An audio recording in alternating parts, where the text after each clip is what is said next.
Chapter 145. Ivan sat on the ground, and soon learned to lie down on the ground, resting as much as possible and recovering a little strength.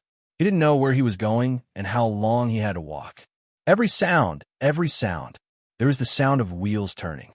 Ivan didn't get up, but slowly turned his head and looked in the direction of the sound in the most effortless way. He saw a convoy of carriages with a flag embroidered with purple-black flowers on a blue background. He recognized this flag, which was used to indicate aristocratic status. Of course, he didn't know which aristocratic family this flag belonged to.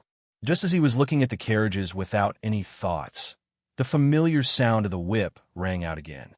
As if there were springs installed in his body, he subconsciously got up from the ground and stood properly. Not only him, but everyone else did the same, getting up from the ground and standing properly shakily. The scribe raised his whip and shouted something in a loud voice. Ivan didn't understand. However, they soon understood. Someone used the wind language of the Eagle Kingdom and shouted loudly, "Everyone line up. Follow the instructions of the clerks. Line up behind each carriage. Don't talk, don't move, stand properly." Ivan began to panic a little. He didn't know how to stand in a line and had never stood in a line before. Seeing others move, he also moved. Then he was kicked in the buttocks. A clerk scolded him in words he didn't understand. It seemed that he found the confusion on his face. The clerk pulled him over, stuffed him behind a serf, and scolded him again. Then he went to pull the second serf. The messy procession was quickly arranged into 6 crooked groups under the arrangement of the clerks. The sapphire man who knew wind language walked to the front of the line, talked with several people who looked aristocratic for a moment, and then faced the many serfs. "You have 2 meals a day, traveled thousands of miles to Coral Island, and are about to go to the place where you will live in the future, Flower Town." Ivan, like the others, looked numbly at the speaker and didn't respond. The speaker continued, "The Lord of the Flower Town, Sir Baron List of the mighty Tulip family's bloodline, is also your master from now on. Remember the place where you will live from now on, the Flower Town. Remember your future master, List Tulip, the descendant of the mighty Tulip family." The last few words were shouted out in a very imposing manner. However, the serfs below remained calm. The speaker didn't care at all. He waved his arms, his grizzled hair disheveled in the wind. "Remember, from now on, you need to speak the Grand Duchy of Sapphire. Of course, you're just a group of serfs. No one cares if you can speak serpentines or not. However, you need to remember the words Flower Town, Tulip, and Sir Lord. Now, repeat these 3 phrases after me." He shouted, "Say these 3 words correctly, and you'll enjoy a wonderful lunch, understand?" Lunch, in an instant, stirred up the silent and numb team. The hungry serfs couldn't stand the excitement of lunch. On the ship, they only ate 2 meals a day, 1 in the morning and 1 in the afternoon, and then lay still. A courageous serf trembled and responded, "Understood, sir." "Very well now. Repeat after me, Flower Town, Flower Town. Louder, Flower Town, Flower Town." Ivan felt that he was so hungry that he couldn't speak, but for the sake of the upcoming lunch, he still stirred up the little strength left in his body and shouted along with the others, "Flower Town." The word was not a mouthful. It was easy to learn. After shouting it a few times, he was even a little excited that he had learned a foreign language. "Very well. It seems that you have mastered the word Flower Town.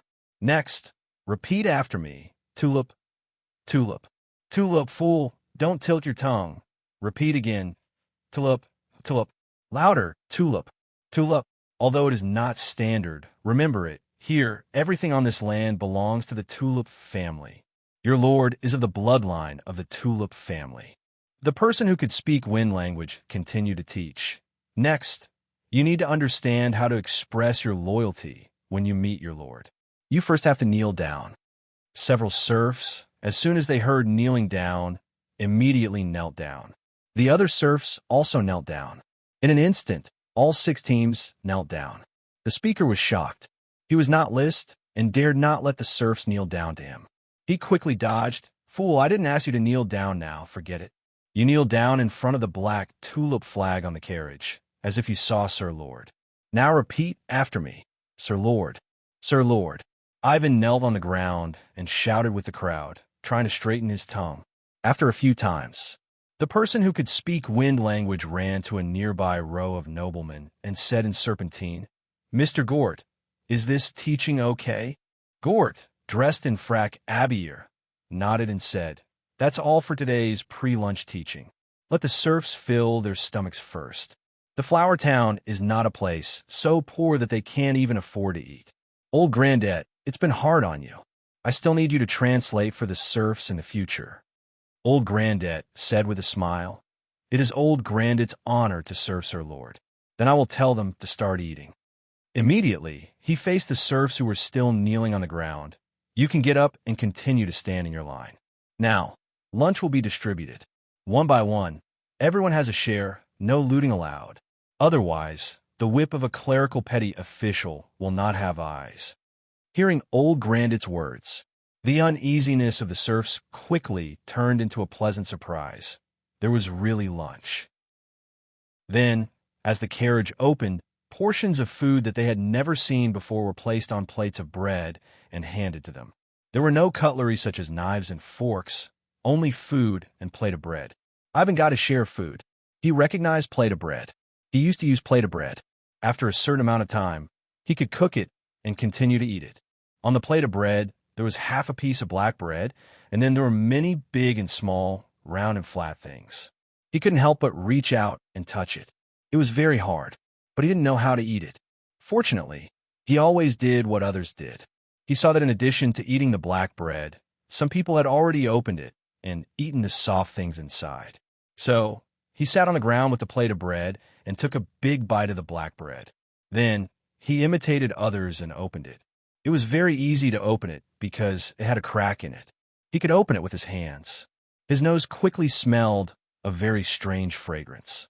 After swallowing the bread, Ivan saw several people eat it in a row. He plucked up his courage and took a bite. It was very soft and almost melted in his mouth. He didn't know what it tasted like, but he felt it was delicious. He no longer cared about it and focused on eating his share. Perhaps he had been hungry for too long. In just a short while, he had already eaten all the food. When the last shelled thing went down his stomach, it was almost the first time in his life. He felt what it meant to be full. At this moment, Old Grandad's shout once again reached Ivan's ears. "It seems that you have eaten your fill. What a bunch of lucky fellows. Remember this feeling. From today on, in the flower town, so long as you work hard for the great Sir Lord, you will be able to eat such food every day." "Ah!" Ivan heard someone exclaim next to him. He was also shocked. He could eat such food every day and eat until he was full. Chapter 146. On the second day after returning to the castle, the 476 serfs camped in the wild for the night arrived at Flower Town. After eating a few full meals, the serfs' complexions were still very poor, but at least in terms of spirit, there was a great improvement. In the afternoon, the sun was setting in the west, and all the serfs lined up on the main road of Flower Town, waiting quietly. Riding on Black Dragon, List, surrounded by the Night Squad, came to the front of the procession. Thomas held Trembling Woods by the hand and followed his every step. Now, he would bring Trembling Woods along whenever he went out. It was quite an interesting scene of a man taking advantage of a dog's power. "Sir, the quality of this batch of serfs is very poor." Marcus glanced at them and frowned. "There are indeed very few able-bodied serfs, but there are a lot of children. They can be trained well and become knight candidates in the future." List said simply. While talking, Gort came over to greet him. "Sir, the serfs have finally arrived at Flower Town, and none of them got lost." "Well done. Forget about the losses at sea. I don't want them to suffer any more losses on Coral Island. So, sir, should we start arranging for them to kneel and pledge their loyalty to you?" "Yes." When serfs saw the Lord, they needed to pledge their loyalty, which was a form of selling themselves as a slave. When Old Grandad received Gort's instructions, he immediately faced the serfs and shouted in wind language, "Lowly serfs, the great bloodline of the Tulip family, the Lord of Flower Town, is standing in front of you. Now, kneel and pledge your loyalty to Sir Lord." In an instant, the The serfs knelt on the ground and shouted in the newly learned serpentine, "Sir Lord." It was not neat, but the voice was loud. The shouts of nearly 500 people, even if they were just a group of ragged, tall and short, emaciated, old and weak serfs, still had a bit of momentum. Liszt was already accustomed to such a scene. In the flower town, people kowtowing to him happened every day. Therefore, he just looked at the group of serfs with a smile on his face. The serfs kneeling on the ground buried their heads deep in the ground, not daring to look directly at their future master. After a while, Liszt, who had prepared his lines, opened his mouth. "I accept your loyalty. From now on, you have become a part of the flower town. Work hard for me, and you will receive my protection and live a stable life." After saying that, he looked at old Grandette, who acted as the translator. Old Grandette understood and translated. "Sir Lord has accepted your loyalty. Sir Lord has told you that from now on, you will become a part of the flower town and work hard for Sir Lord. Then you will get Sir Lord's protection and live a stable life in the flower town. Understand?" "Understood. Yes. Thank you, my lord. I will work hard." The serfs responded sparsely. Many of them still didn't know what to say and just knelt. Seeing this, Liszt said, "Old Grandette, let them rise." So it was. The short serf reception ceremony came to an end. Liszt didn't stop and returned to the castle. Marcus continued to lead the knight squad back to the Thorns Woods to guard the logging team. Gort and the other officials started to get busy. They had to arrange the lives and jobs of the 476 serfs in a short time. Fortunately, many wooden houses had already been built in the fief and the settlements. There were also many wooden houses in the unfinished commercial district, workshop district, and residential district that could provide temporary residences. There was no shortage of food. There might not be much bread and vegetables, but there was enough seafood. Even if there wasn't enough, the oyster settlement's fishermen would have enough to go to the sea a few more times. "We need to complete the distribution of serfs as soon as possible. The autumn harvest is coming," Gort said loudly. "The census of resources has yet to be completed. There are too many serf women, children, and the elderly. The original arrangement plan is no longer suitable. We need to make adjustments." Isaiah responded. Blair watched as the serfs squeezed into the wooden houses and prepared to spend the night. He said with a smile, "Children and breastfeeding women should be put aside for the time being.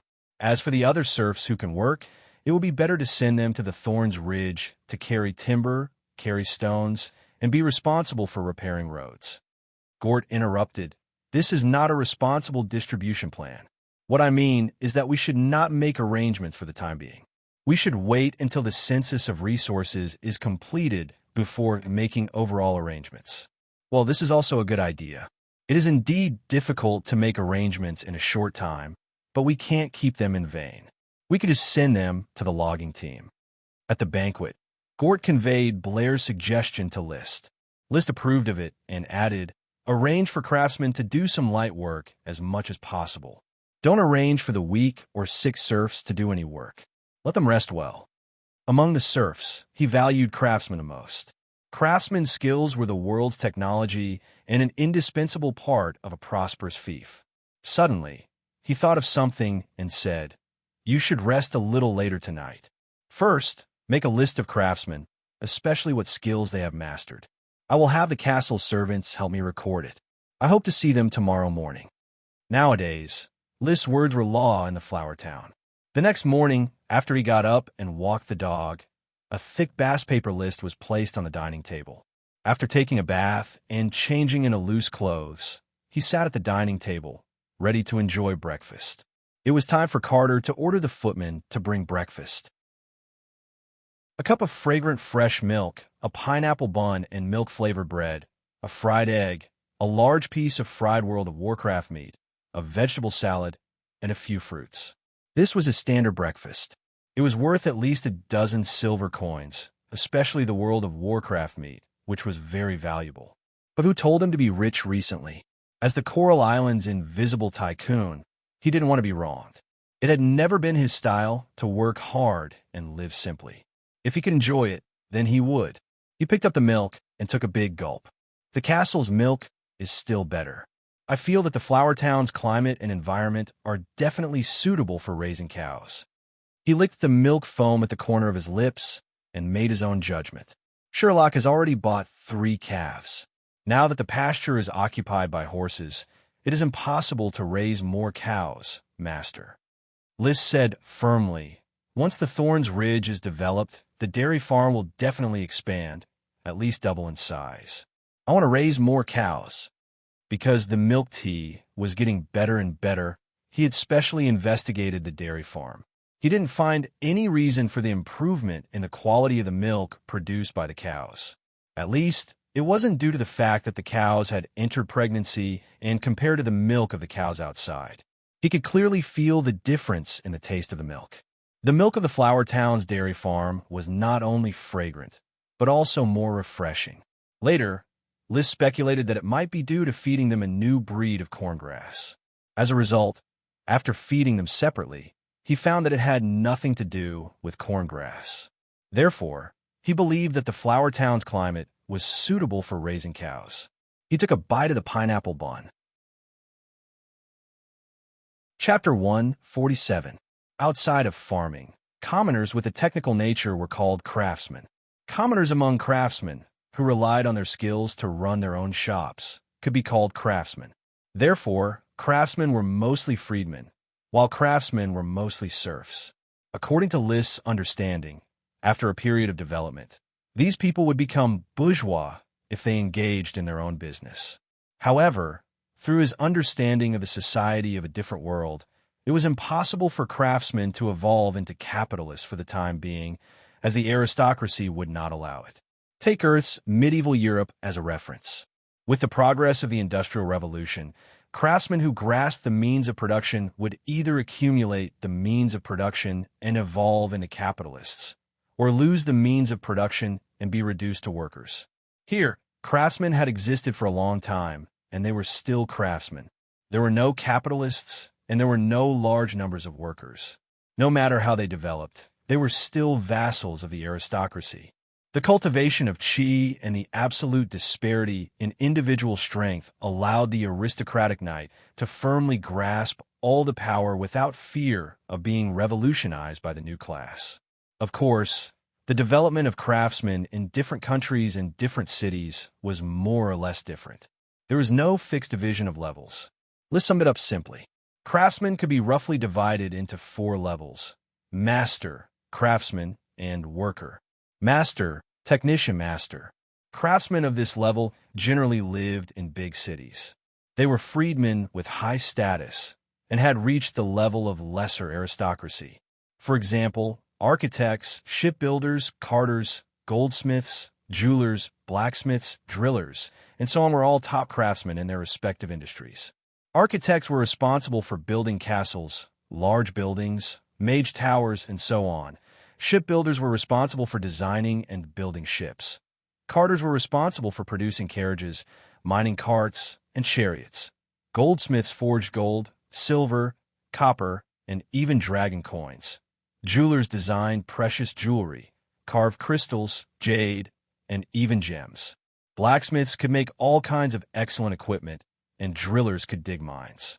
On the Coral Island, there were only architects, shipbuilders, carters, and blacksmiths. There were no goldsmiths, jewelers, or drillers. Craftsmen. Craftsmen of this level were the backbone of craftsmen and also the most basic social class in the various large cities. They filled all walks of life and were the cornerstone of the prosperity of cities and territories. Most of them were free citizens and could choose to run shops or sell their crafts. Stonemasons, carpenters, blacksmiths, cobblers, and tailors were the 5 most basic professions for craftsmen, and also the 5 professions with the largest number of people. Masons build buildings, carpenters make furniture, blacksmiths forge tools, cobblers tan leather goods, and tailors make clothes. In addition, there are also bone craftsmen, paper craftsmen, thick bass paper, locksmiths, shoemakers, cooper craftsmen, crystal craftsmen, jewelers, gem craftsmen, jade craftsmen, soap makers, winemakers, bakers, barbers, cooks, sugar makers, spices makers, and salt makers. Worker. Craftsmen of this level were also the backbone of craftsmen, but they existed on a large scale in the manner of the Lord. Most of them were serfs, almost no different from farmers who worked in the fields. They were only engaged in slightly skilled work. Embroidery workers, spinners, dyers, salt workers, sugar workers, grinders, miners, sailors, boatmen, handymen, and so on were all workers. In addition, merchants such as hotel owners, peddlers, grocery store owners, and horse dealers did not possess craftsmanship, but were responsible for the circulation of craftsmanship. Their status was generally equivalent to that of craftsmen, that is, ordinary free citizens. Finally, family, everyone. At this level, they could not be considered craftsmen, but rather artists, novelists, bards, pianists, painters, court musicians, sculptors, singers, and so on. Most of them belonged to the aristocratic class. They did not have titles to inherit, so they developed their own artistic selves, wandered among the aristocracy, and enjoyed a high quality of life. If one had to continue to define them, a wizard who could make magic equipment and an iron knight who could make a variety of weapons were also considered craftsmen. But they were either outside the system or they were aristocrats. There are no technicians, and there are very few craftsmen. Most of them are workers. It feels like the money spent is a bit of a waste. Looking at the thick bast paper list in his hand, List thought regretfully.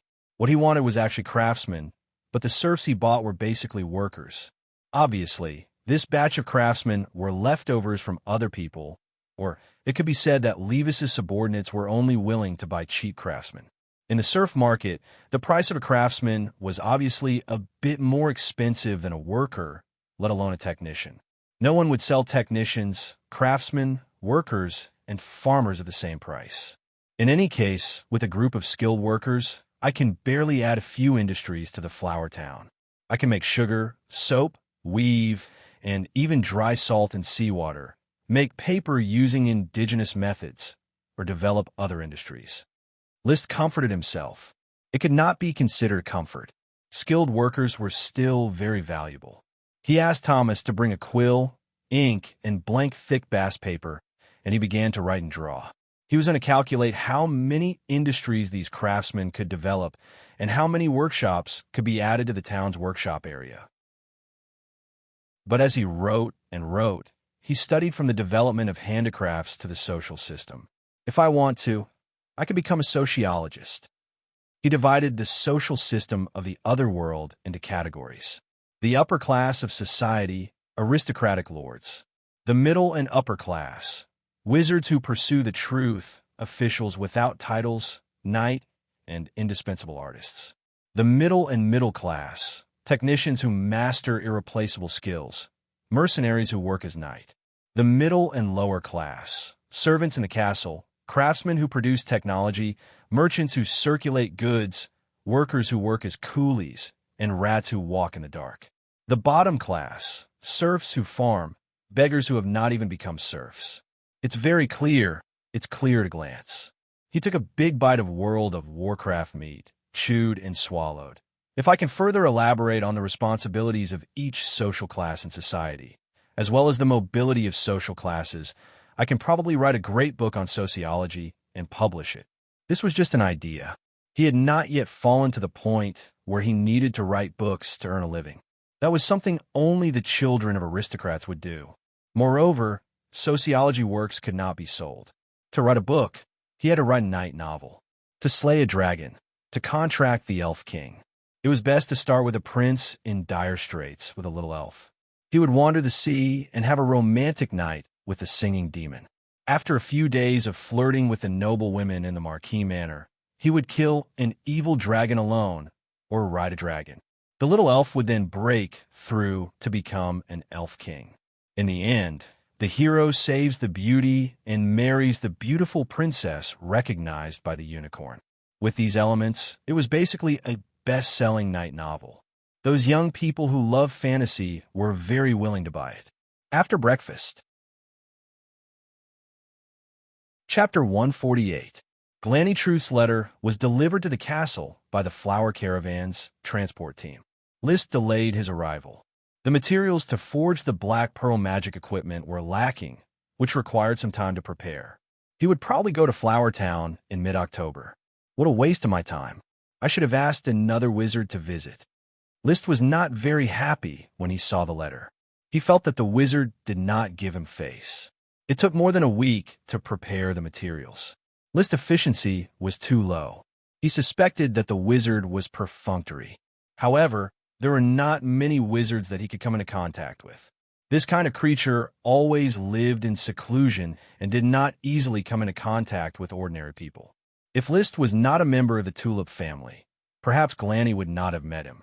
Probably the aristocrats would not let the wizards settle in their city.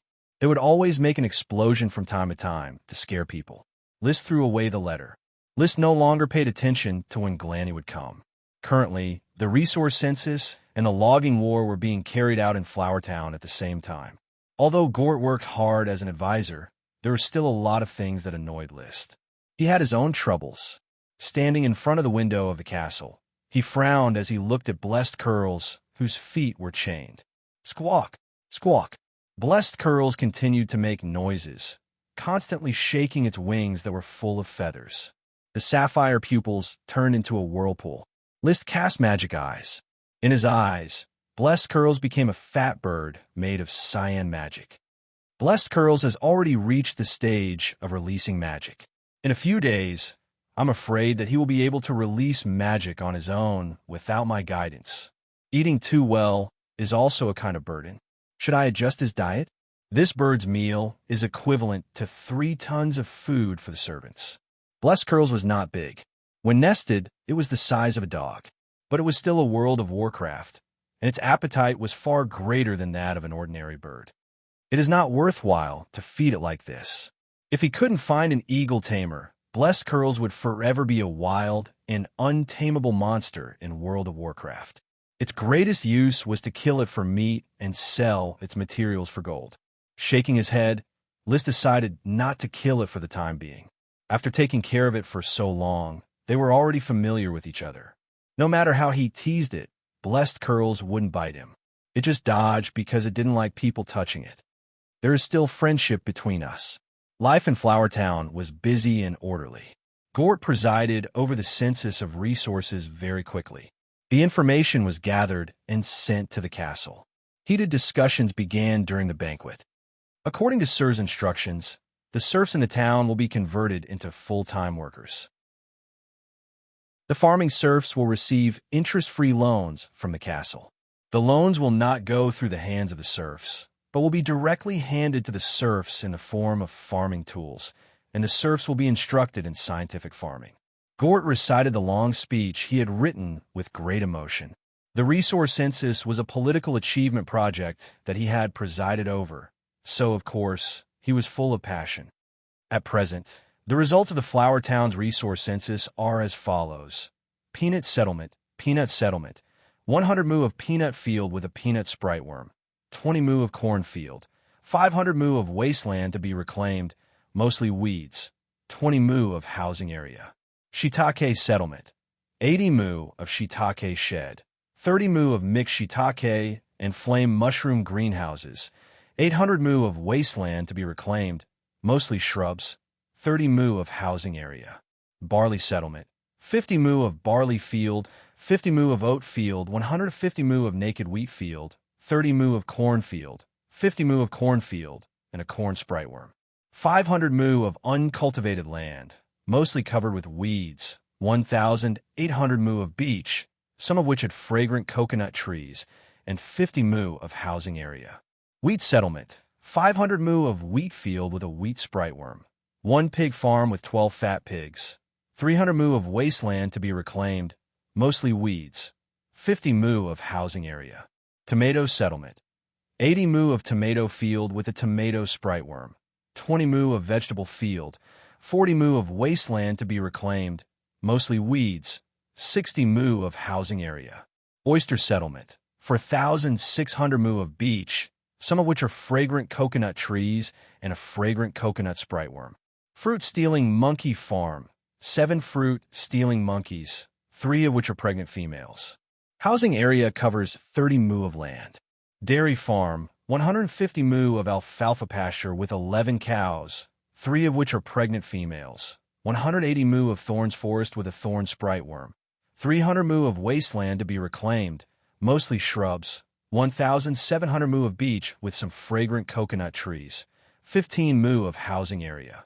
Flower farm, 200 mu of tulip field, 15 mu of which are Sundance tulip, 10 mu of which are William I tulip, 20 mu of which are black tulip, and the rest are wasteland, 500 mu of wasteland to be reclaimed, mostly shrubs and weeds, 20 mu of housing area. Town, 40 mu of commercial area, 80 mu of workshop area, 150 mu of surf residential area, 120 mu of freeman residential area, 80 mu of aristocratic residential area, 10 mu of administrative office area. Most of the land occupied by houses was planned, and the land occupied by houses was very small. Castle, 120 mu of alfalfa pasture with an alfalfa sprite worm, 22 horses, 7 of which are pregnant females, 5 mu of black nightshade field with a black nightshade sprite worm, 20 mu of castle, 400 mu of wasteland to be reclaimed, mostly shrubs and weeds. The town's arable land was about 5,165 mu, the beach was about 8,100 mu, and the buildings were about 775 mu. Including rivers, ponds, and roads, the town had a total of 15,000 mu of land.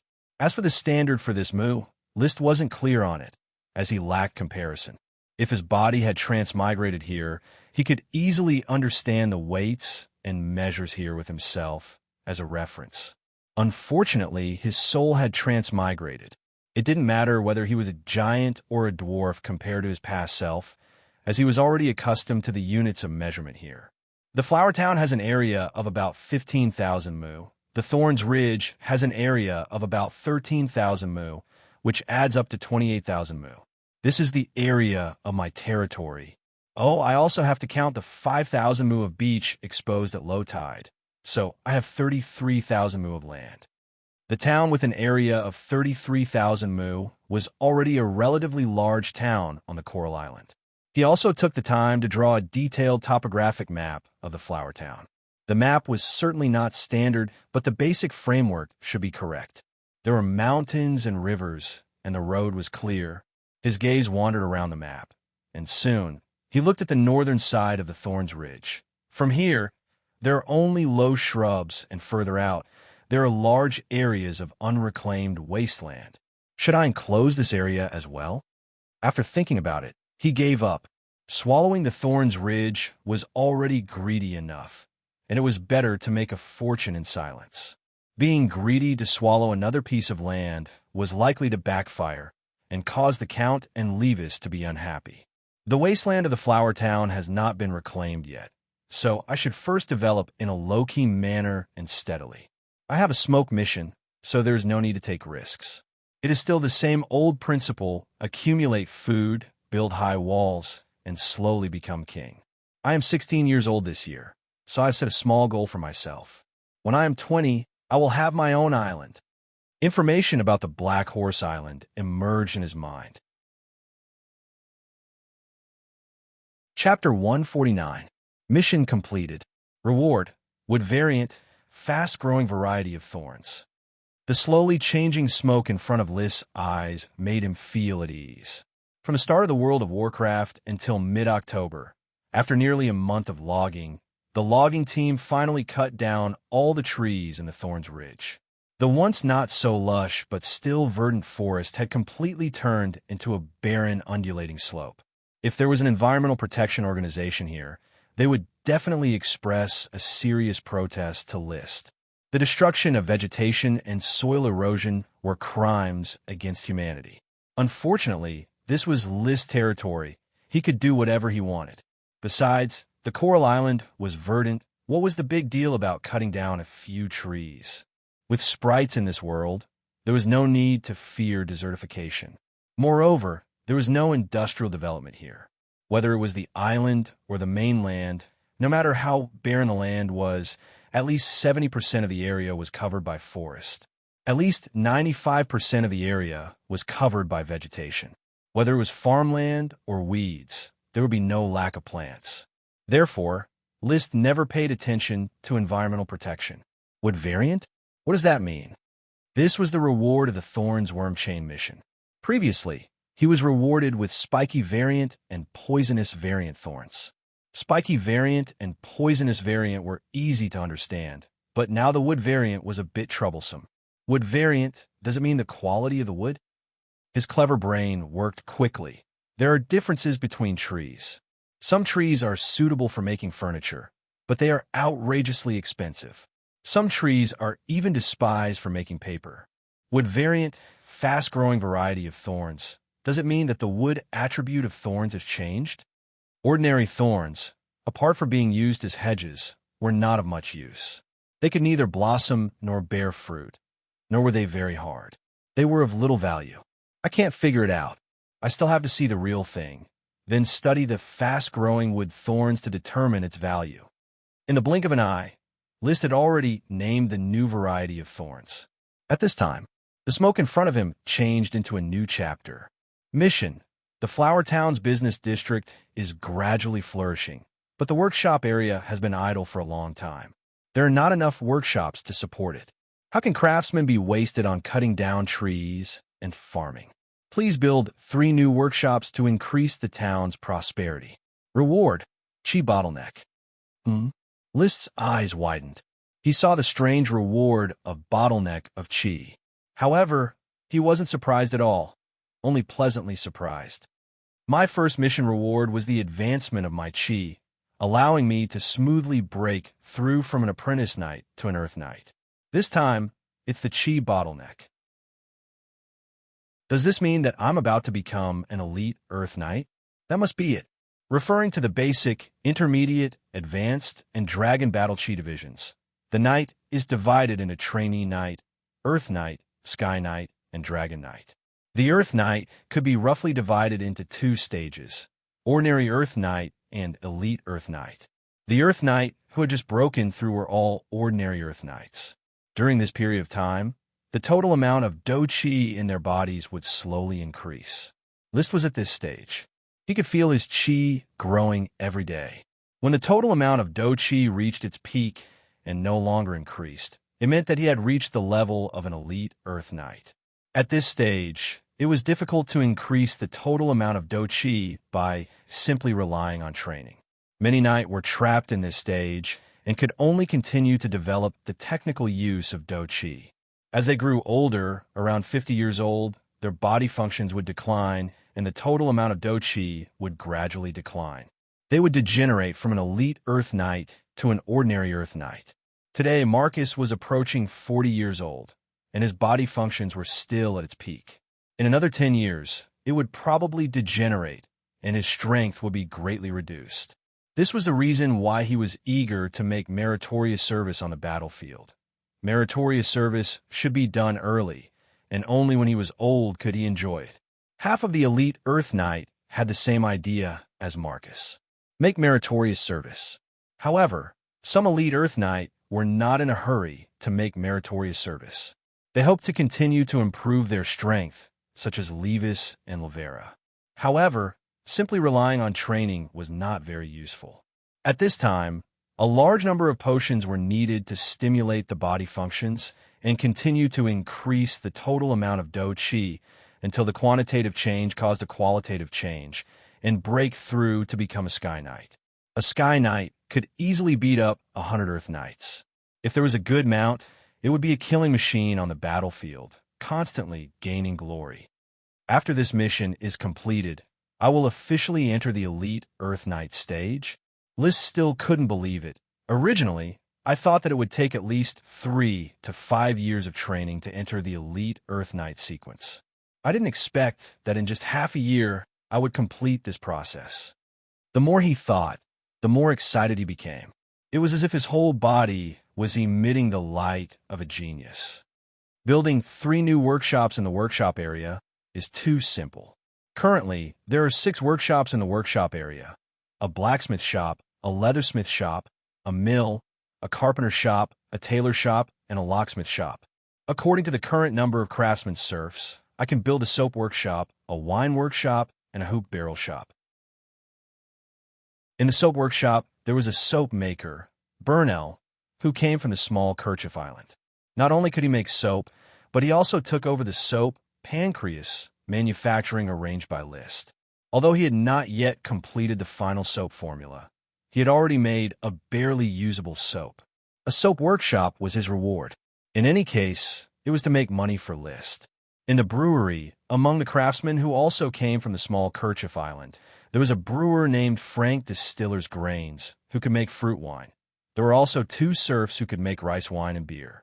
Currently, List had a good relationship with the heir of the Hops family, Aubrey Hops, and they often kept in touch by letter. He was able to obtain relatively cheap hops and brew his own beer. If he didn't seek to make money and just wanted to produce and sell his own beer, then a brewery could barely be maintained. In the hoop barrel shop, among the craftsmen serfs he bought, there were quite a few hoop barrel craftsmen, which was a common craft that combined carpentry and blacksmithing. Barrels were indispensable in daily life. Therefore, after the hoop barrel shop was built, sales would not be a problem. Even if there was no task, he would still build the hoop barrel shop. I just don't know if the hoop barrel shop can be considered a workshop. It should be a handicraft workshop, right? List was a little puzzled. He couldn't distinguish between a hoop barrel shop, a tailor shop, and the like. If it doesn't count, then I will build another workshop. Sooner or later, it will have to be built. A peanut processing workshop. Boiled peanuts, spiced peanuts, fried peanuts, salt and pepper peanuts, soy peanuts, peanut butter. Anything that can be produced will be produced. The flour town should not directly sell primary agricultural products.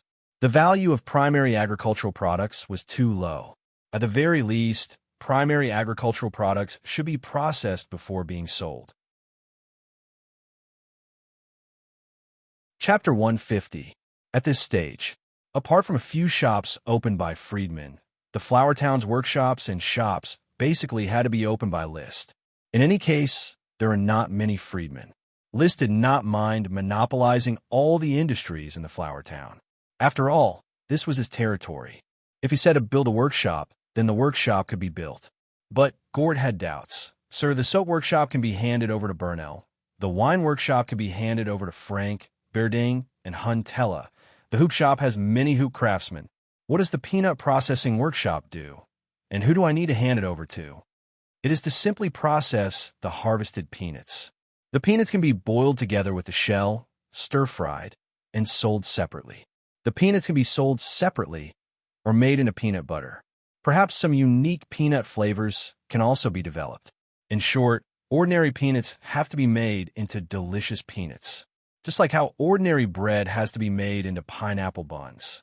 Who will make the delicious peanuts? Among the serfs I bought, there are some who have served as cooks in foreign castles. My castle does not need so many cooks for the time being, so let these people study how to make delicious peanuts. Remember this, Advisor Gort. Please speak. The price of the agricultural products produced in the flour town is very low and does not have the value to be traded. But after we process them, they can be sold at a good price. We can even buy agricultural products from outside and process them. I hope that the flour town can become a processing center for agricultural products. There are no words like initial processing in the Serpentines. List could use the Serpentines to form a word with a similar meaning and then give a little explanation. Gort could understand. This is the same as Tulip Castle rarely selling the whole tulip magic ingredient, but rather making the tulip magic ingredient into a finished magic ingredient and then selling it, right? You understand correctly. Then I will arrange it now.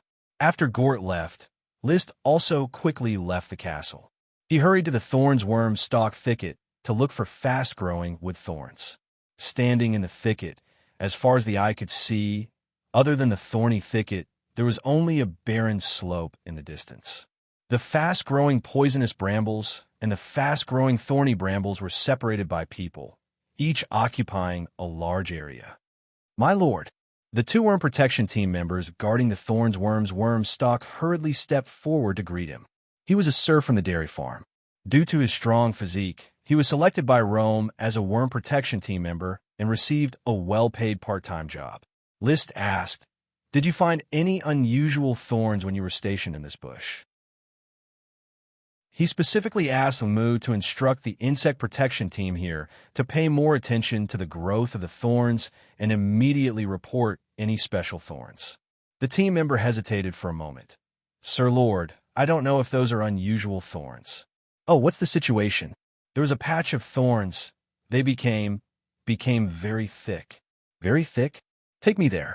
The insect protection team member quickly brought List to a patch of thick thorns. The color and spikes of the thorns here were just ordinary thorns, but each one was about twice as thick as the average thorns. This was clearly different, and the insect protection team member didn't even know if it was unusual, let alone report it. He was simply a pig with a brain. Of course, commoners indeed had limited IQ. List expressed his understanding and said, "Cut off these thorns." The insect protection team did not have any iron equipment, only relatively cheap bone weapons. They hurriedly pulled out their bone knives and slashed at the thorns. Small shrubs like thorns were not difficult to cut down, not to mention they were still in their infancy. The insect protection team member was full of confidence, thinking that he could cut off the thorns with a single slash and perform heroically in front of the Sir Lord. However, the awkward thing was that when the bone knife hit the thorn's trunk, it made a crisp bang sound and bounced off, leaving only a very shallow mark.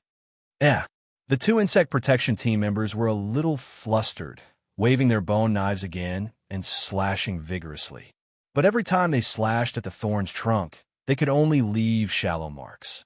After a dozen slashes in a row, they could not cut out a crack the width of a thumb. On the contrary, their bone knives had already collapsed. It was about to break. "Stop, Thomas. Hand them my night sword and let them cut with the night sword." List's eyes lit up. He roughly understood what kind of mutation the fast-growing wood thorns were. He took the night sword. The insect protection team member continued to slash, but still could not cut it quickly. Fortunately, the night sword was made of fine steel and was very hard. Relying on constant slashing and grinding bit by bit, they finally cut off the thorns that were as thick as a wrist. Then he chopped off the small branches and chopped them into a bare thorny pole. Panting, they handed it to List. Holding the thorny pole in his hand, List could feel the weight of this wooden pole. Very heavy, very strong, and very hard. If I'm not mistaken, its wood mutation is likely to be in the direction of ironwood. Ironwood, as the name suggests, was wood as hard as steel. Many woods on Earth were known as ironwood. Like iron birch, clamwood, namu, and so on, they were even harder than steel. They sank in water, and insects and even nails couldn't penetrate them. Many ships, vehicles, special buildings, and even aerospace parts used ironwood as a material. The current fast-growing wood thorns were not up to the standard of ironwood. However, its fast-growing characteristic determined its value. Even if it was not up to the standard of ironwood, it was still far better than ordinary wood, and was better than steel. According to this quality, the fast-growing wood thorns are simply steel that can grow by itself. It was not that there were no ironwood quality trees in the Thorns Ridge, such as rockwood, stonewood, and so on. However, their number was very small, and their growth was slow. It would take hundreds of years for them to mature. The value of fast-growing wood thorns that could mature in a short period of time was so great that even List found it hard to imagine it. The previous mutation of poison and thorns is simply incomparable to the current ironwood. This is the treasure of the thorns, my thorn sprite worm. Good job. I'll give you an extra meal tonight. Eat as much jade powder as you want. This was the reward of the thorns sprite worm's chain mission, which was affected by the thorn sprite worm's worm stock. He increasingly felt that there was a chance of success for the thorns sprite worm to evolve into a thorns lesser sprite. I've decided. His mood surged, and he could no longer hold back his thoughts. I'll plant fast-growing wood thorns in the 180 mu of shrubbery directly affected by the thorn sprite worm stock. Ordinary fast-growing thorns, fast-growing poisonous thorns, and fast-growing thorny thorns should either be transplanted elsewhere or cut down. They shouldn't occupy the influence of the thorns sprite worm stock. Black Dragon galloped. It returned to the castle like the wind. He immediately planned to call the newly appointed administrative officer, Isaiah, to replan the thorn sprite worm stock shrubs. However, after his brain calmed down, he immediately thought of a key problem. The thorn sprite worm is still accumulating the power to evolve, and the chain mission is not over yet. There should still be room for the fast-growing thorns to mutate. It would be very difficult to produce new mutations if he cut down ordinary fast-growing thorns. Chapter 151. The discovery of fast-growing iron thorns was as important to Flower Town as adding a catalyst to a chemical reaction or injecting an athlete with a stimulant. Although he still had to wait for the thorn's sprite worm chain mission to be completed before large-scale planting could begin. But this did not prevent him from bringing back the trunk of the fast-growing iron thorns. At the banquet, he would convene the town's officials to study and explore its use. If it can grow to 2 meters high, they can be used to build houses. It is much harder than the fur we use. I bet that a house built with it would be safe and sound in a storm. Blair, your consideration is not comprehensive. Wood must not only be strong, but also waterproof, moth-resistant, and rot-resistant. I don't think that my consideration is not comprehensive. You see, the wood is very compact, which is similar to the rockwood cut by the logging team. Rockwood never has worms. Blair retorted.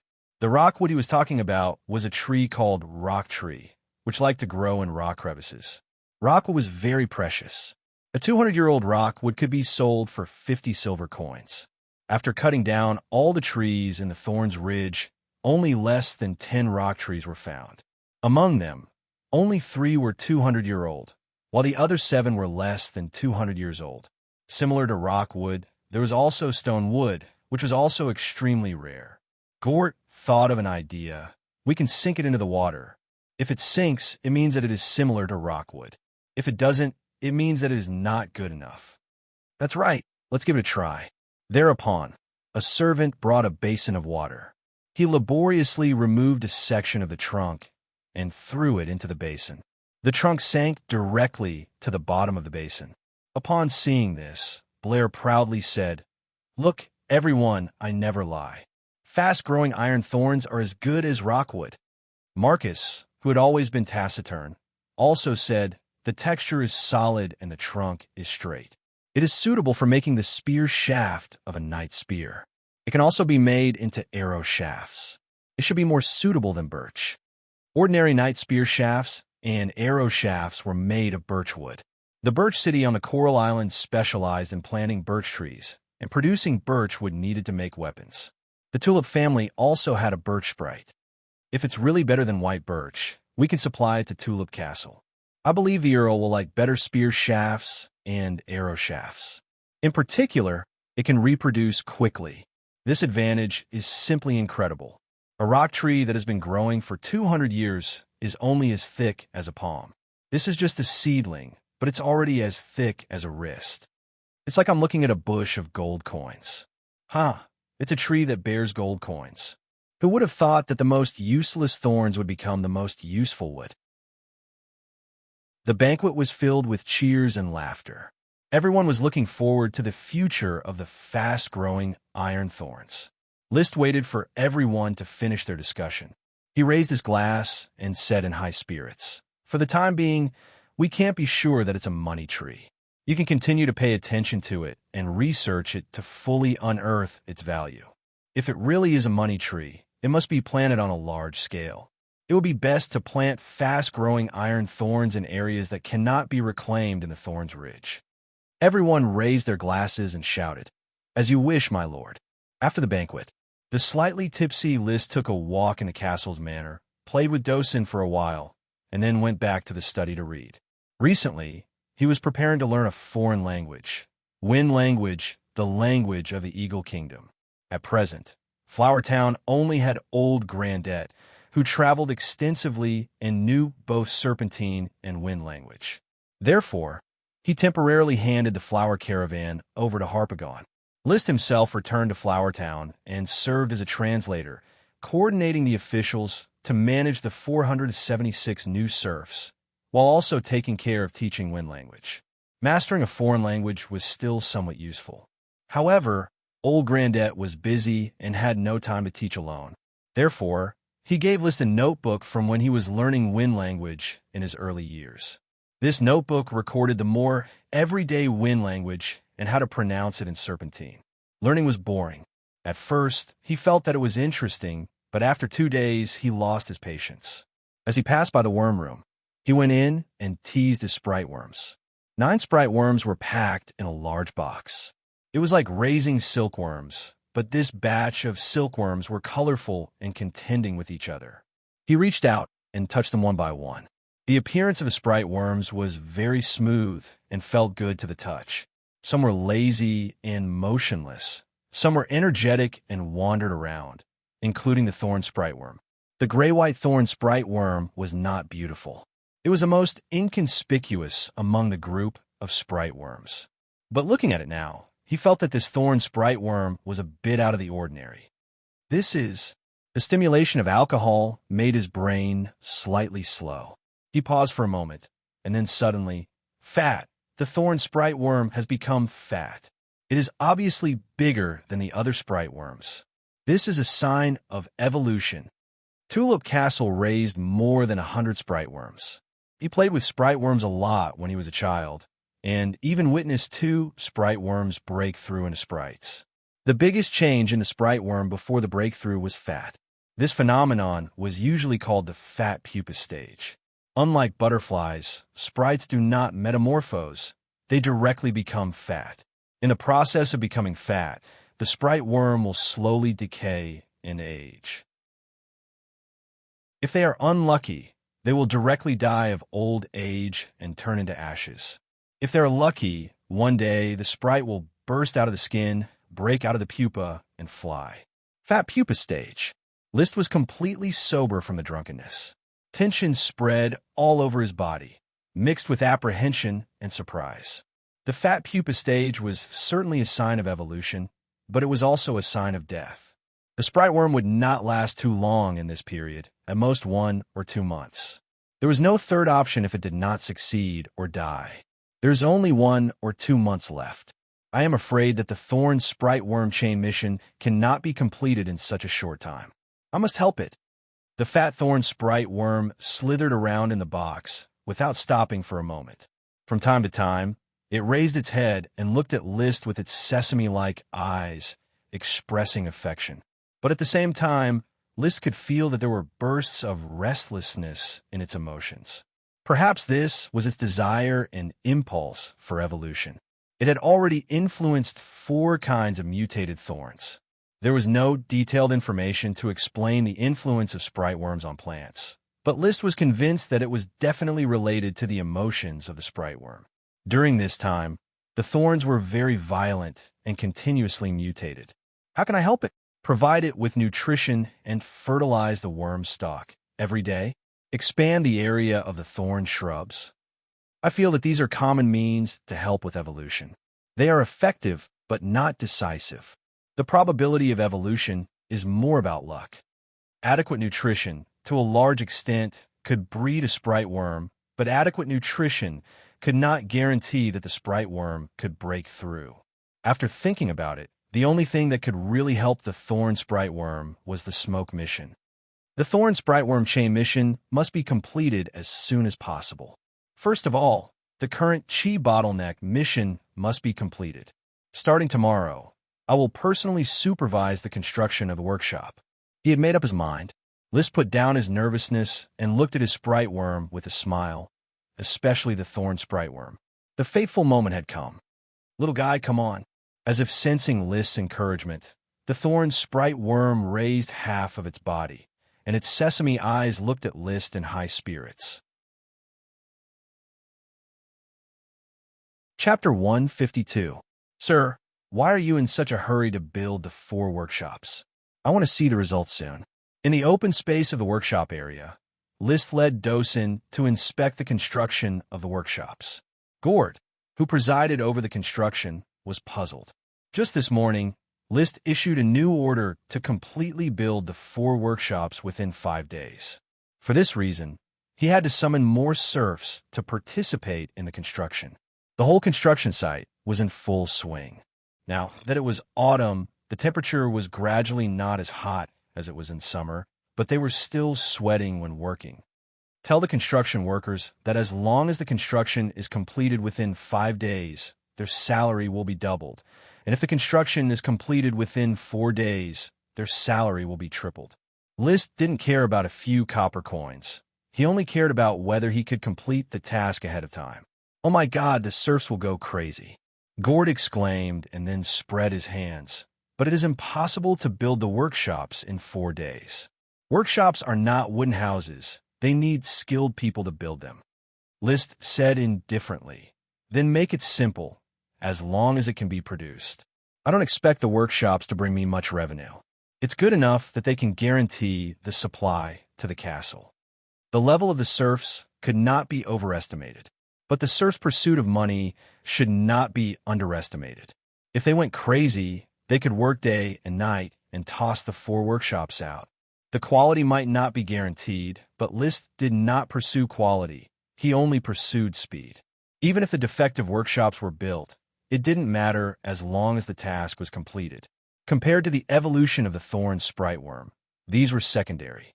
Gort did not understand List's thoughts, but he was only an advisor, and all the power in the territory was given by List. He could only accept it. "I will stimulate these serfs. I can't guarantee 4 days, but within 5 days, there will definitely be 4 workshops appearing in the workshop area. After completing this task, Advisor Gort, I will reward you with a few bottles of gin, which can be purchased directly from Tulip Castle for cellar aging." "Oh my God, cellar gin, it's so mouth-watering. I haven't drunk Tulip Castle's cellar gin for several years. Haha, I will not sleep or rest for the next few days to supervise the workshop. Please rest assured, sir." He corrected the attitude of the officials and the workers. List then held Dosun's hand and walked back. Halfway there, he simply rode on Dosun's back and treated Dosun as a mount. During this period of time, Dosun's body continued to grow and had already exceeded a ton in weight. In front of Dosun, a tiger could only be regarded as a slightly larger cat.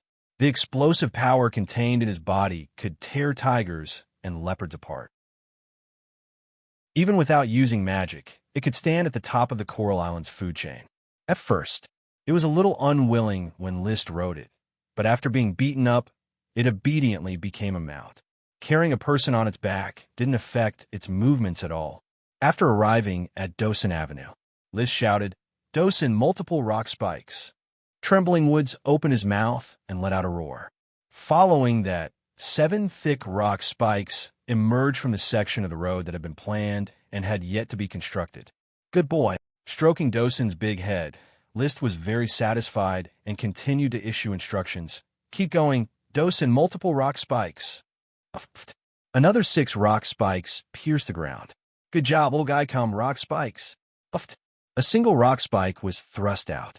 Dosun could already understand the difference between rock spikes and multiple rock spikes. A piece of jerky as a reward. List rubbed Dosun's chubby neck and continued to train. "Dosun, bigger, bigger, rock spikes." A rock spike emerged. "Bigger rock spikes." Another rock spike popped up. "Not qualified. Dosun, no jerky reward." "Bigger, bigger, you get jerky, understand?"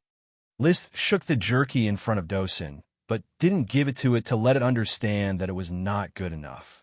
Bit by bit, when the rock spike became thicker, List stuffed the jerky into its mouth and repeated the instruction, "Bigger rock spikes," indicating that the bigger the rock spike, the jerky reward. Dosun's IQ was not low, but because of the language barrier, it could only use conditional reflex to let it understand various instructions. This kind of training was repetitive and boring. But when Dosun understood the new instructions, List would feel a sense of accomplishment, and his ultimate goal was to train Dosun to release more types of magic. Dosun is an intermediate world of Warcraft, no doubt, but it is still a little worse than the purple sand crocodile.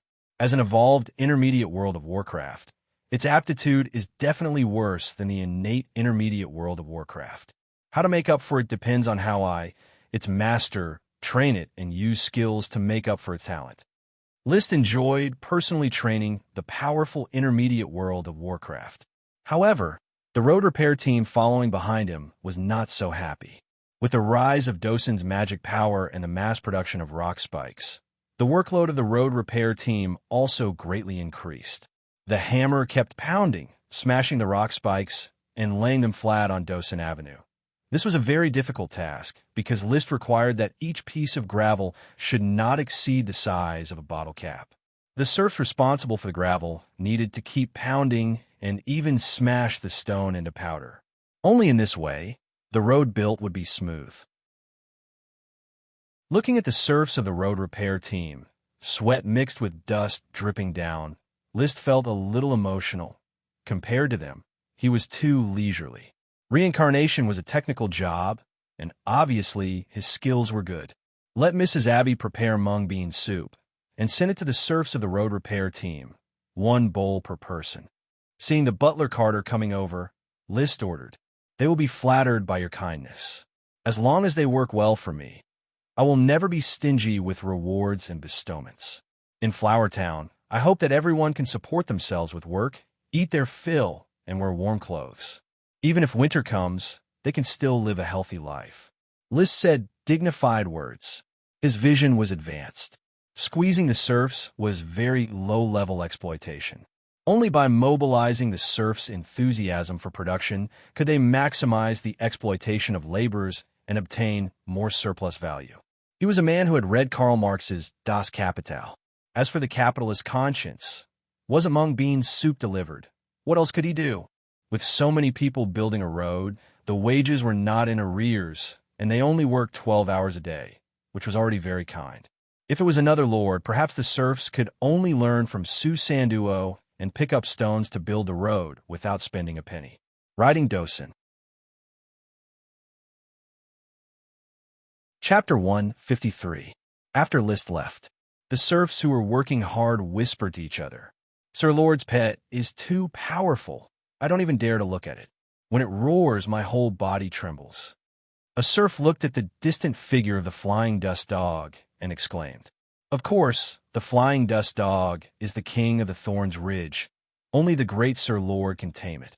Yes, his lordship is a noble blessed by the knight's glory. He can subdue any world of Warcraft with a single strike of his sword.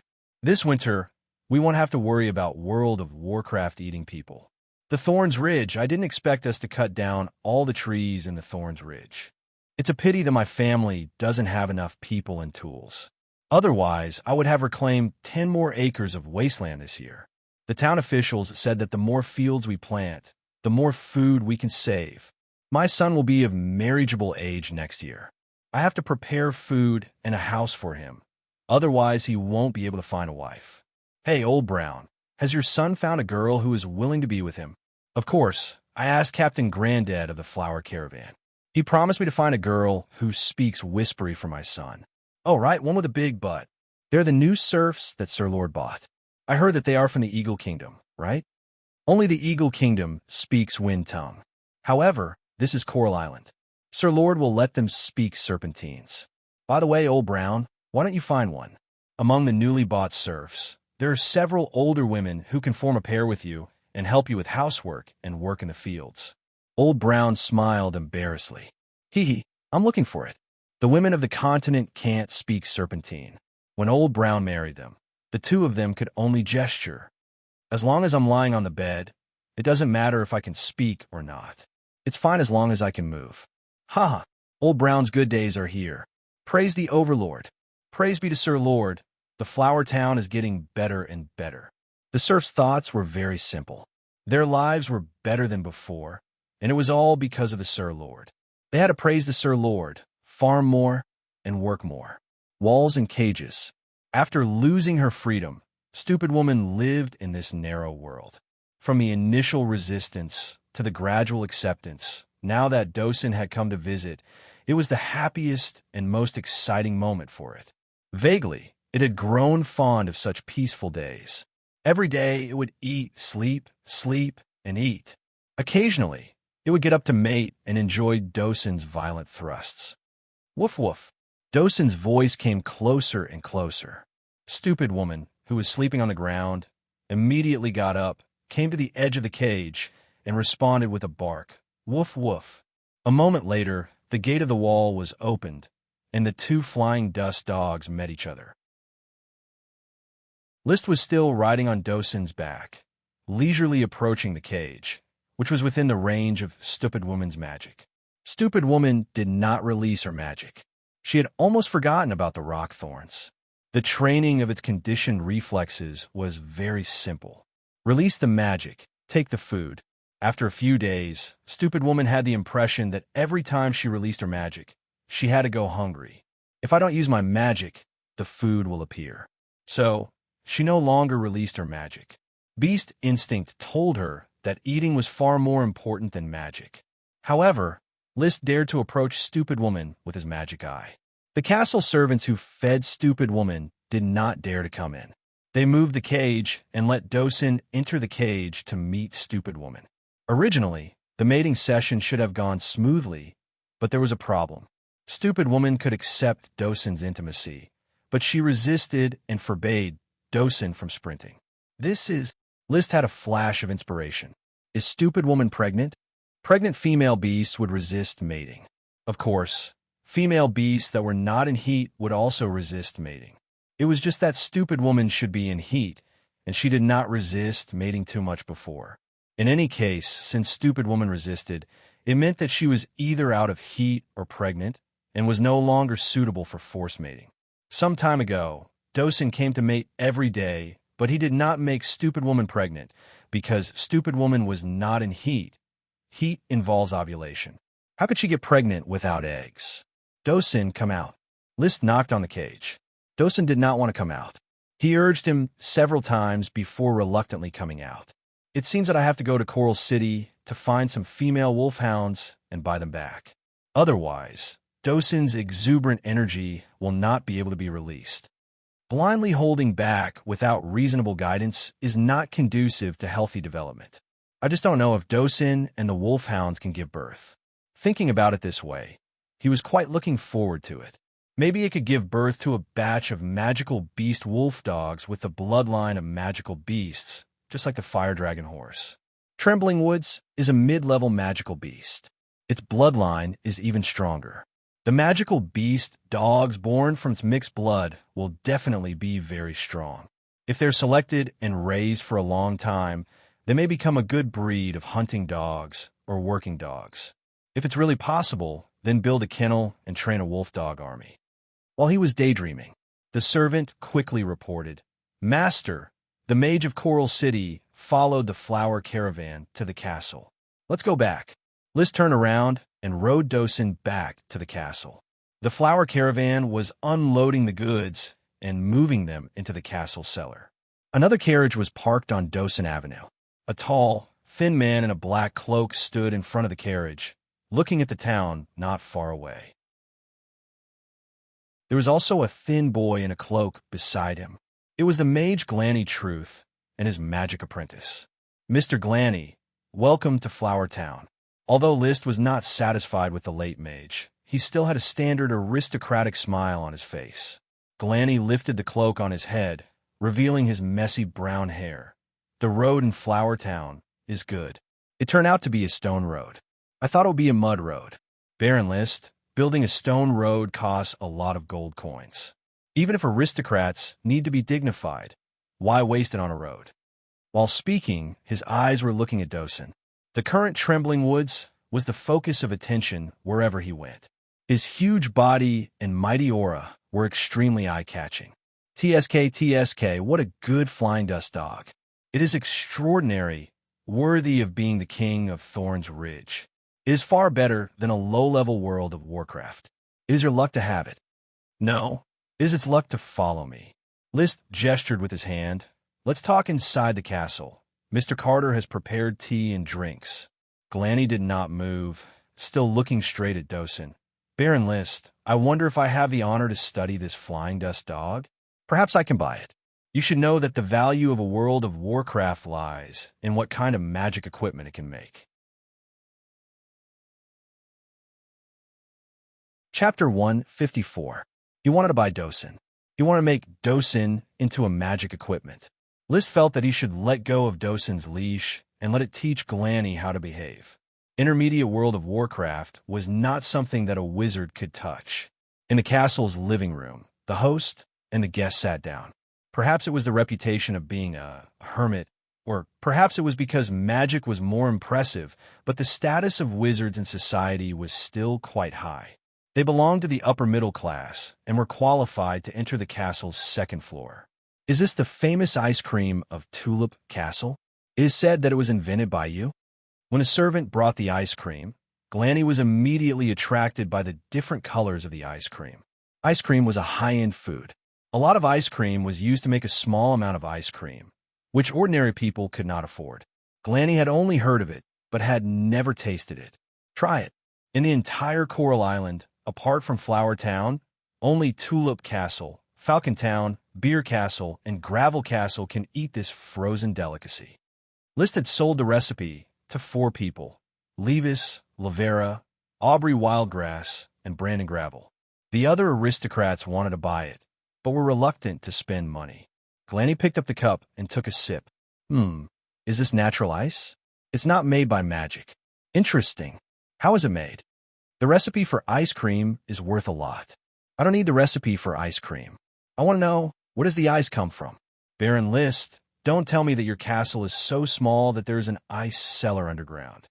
Making ice with saltpeter itself was not something worth keeping secret. But the tone of Glanny's question made List uncomfortable, so he responded faintly. Mr. Glanny, I invited you to Flower Town to make equipment for me and teach me magic knowledge, not me to teach you knowledge. I hope you can straighten out your thinking. Glanny scooped a mouthful of ice cream without any self-awareness.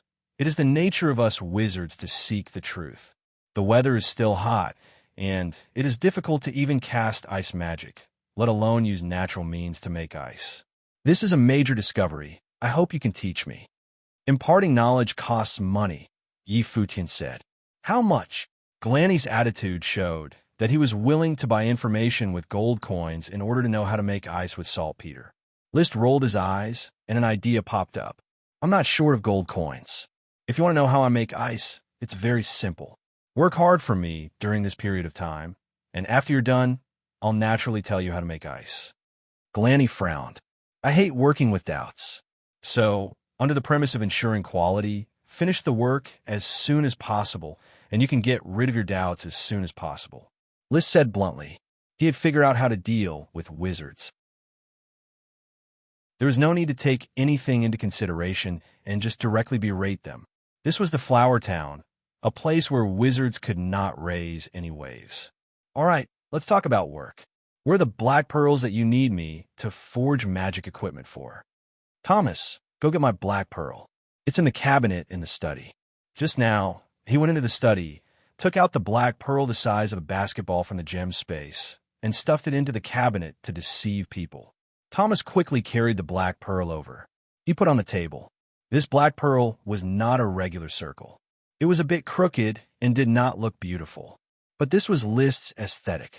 For Glanny, who had never seen a bigger black pearl, it was perfect. Incredible, incredible. The black pearl is incredible, but there really is such a big black pearl. He rubbed the black pearl with his hand. The abundant water magic makes me feel as if I'm on the sea. It must have been born in the deep sea. Oh, it also has a heavy aura of history. I feel that it has existed for hundreds of years. Do you think it can be made into a magic equipment to suppress storms? Of course, it's better than I thought. It's the best material for making magic equipment. But I'm afraid the materials I brought are not enough. I need to buy more materials. You're leaving? No. There's no need to leave. I'll write a letter and let Charlie buy it. There's just a lack of some auxiliary materials, but there's no shortage of core materials. Charlie was the thin magic apprentice. Glanny was still very nimble. He immediately got a pen and paper and began to write a letter. He wrote to his fellow magician and asked him to help purchase the materials. He then handed the letter to Charlie and told the flower caravan to take Charlie to Coral City. His fellow magician lived near Coral City. Baron List, I need an independent working space. It takes a long time to make magic equipment, especially with such excellent materials. There are many new houses in town. You can choose one. List stood up. I'll take you to town now to choose your room. Glanny didn't bring a horse, and he didn't even know how to ride, so he could only let the servant take him on horseback. They arrived at the town. Glanny's eyes did not stop looking. He saw a large open space which was planned, including drainage channels, roadsides, and greenbelts. Although it had not been built, it had been divided into pieces. Some of the houses have been knocked down and replaced by neat rows of new houses. There were not many pedestrians. At this time, most of the farmers were carrying stones at the dock. Only a large number of serfs were busy in the workshop area. Here, there's no feces? He looked for a long time before he was surprised. Flower Town prohibits urination and defecation. There are toilets built here. All residents have to go to the toilet. Gort, who had just arrived, answered, "Mr. Glanny, long time no see. I hope you like Flower Town. The environment here is more beautiful than Coral City. I have to admit that the streets are clean, but compared to the prosperity of Coral City, this place is too remote. It depends on how you define it. There are no brothels, casinos, or taverns in Flower Town. Life is more peaceful. After all, Flower Town is just a small town." Gort shrugged his shoulders. "Get used to its tranquility, and you will definitely fall in love with it. Of course, the idle nights are really hard to bear." Freya was more than 4 months pregnant. She couldn't do that. Gort's nightlife could only be done with his hands. List had to exhort, "Treat Freya well, consultant Gort." If he didn't exhort, maybe this guy would go and hook up with some small-town girl. Gort smiled, of course. He walked back and forth in the town. Glanny didn't choose a house here. "My work needs quiet, Baron List.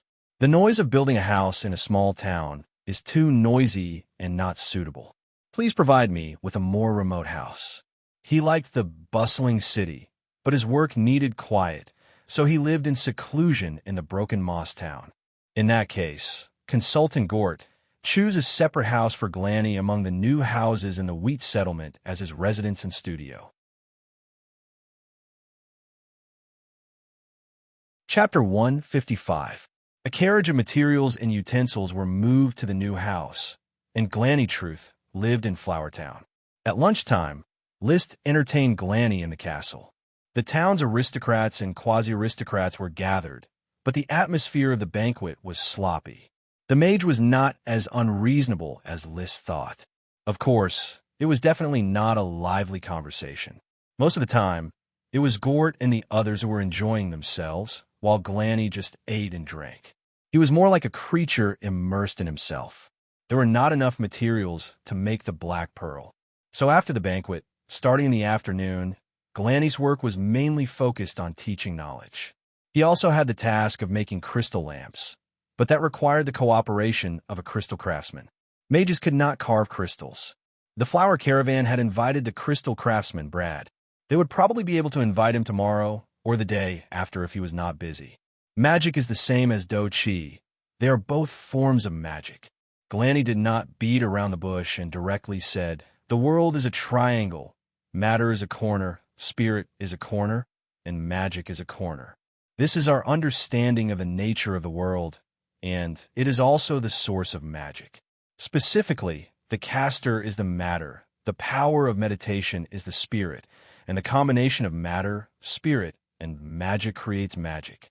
So what about a night? As I said, magic is the same as chi. It is also magic, the caster, and the power of the spirit, creating a variety of chi secrets. The difference between a mage and a knight is that a knight sees himself as a triangle, while a mage integrates himself into the big triangle of the world." As he spoke, he asked, "Do you understand?" List nodded. Triangles are the most stable structure. In fact, he didn't understand at all. What big triangles and small triangles? Then, Glanny continued to talk about his triangle theory. Just like Taoism believes that the universe is divided into the 5 elements of metal, wood, water, fire, and earth, Buddhism concludes that matter is divided into earth, water, fire, and wind. Mages believe that the world is divided into 3 parts: spirit, matter, and magic. It was a very broad understanding, but it was unknown whether it was correct or not. The content was very boring. Glanny was not a good teacher, and his talk was even more boring.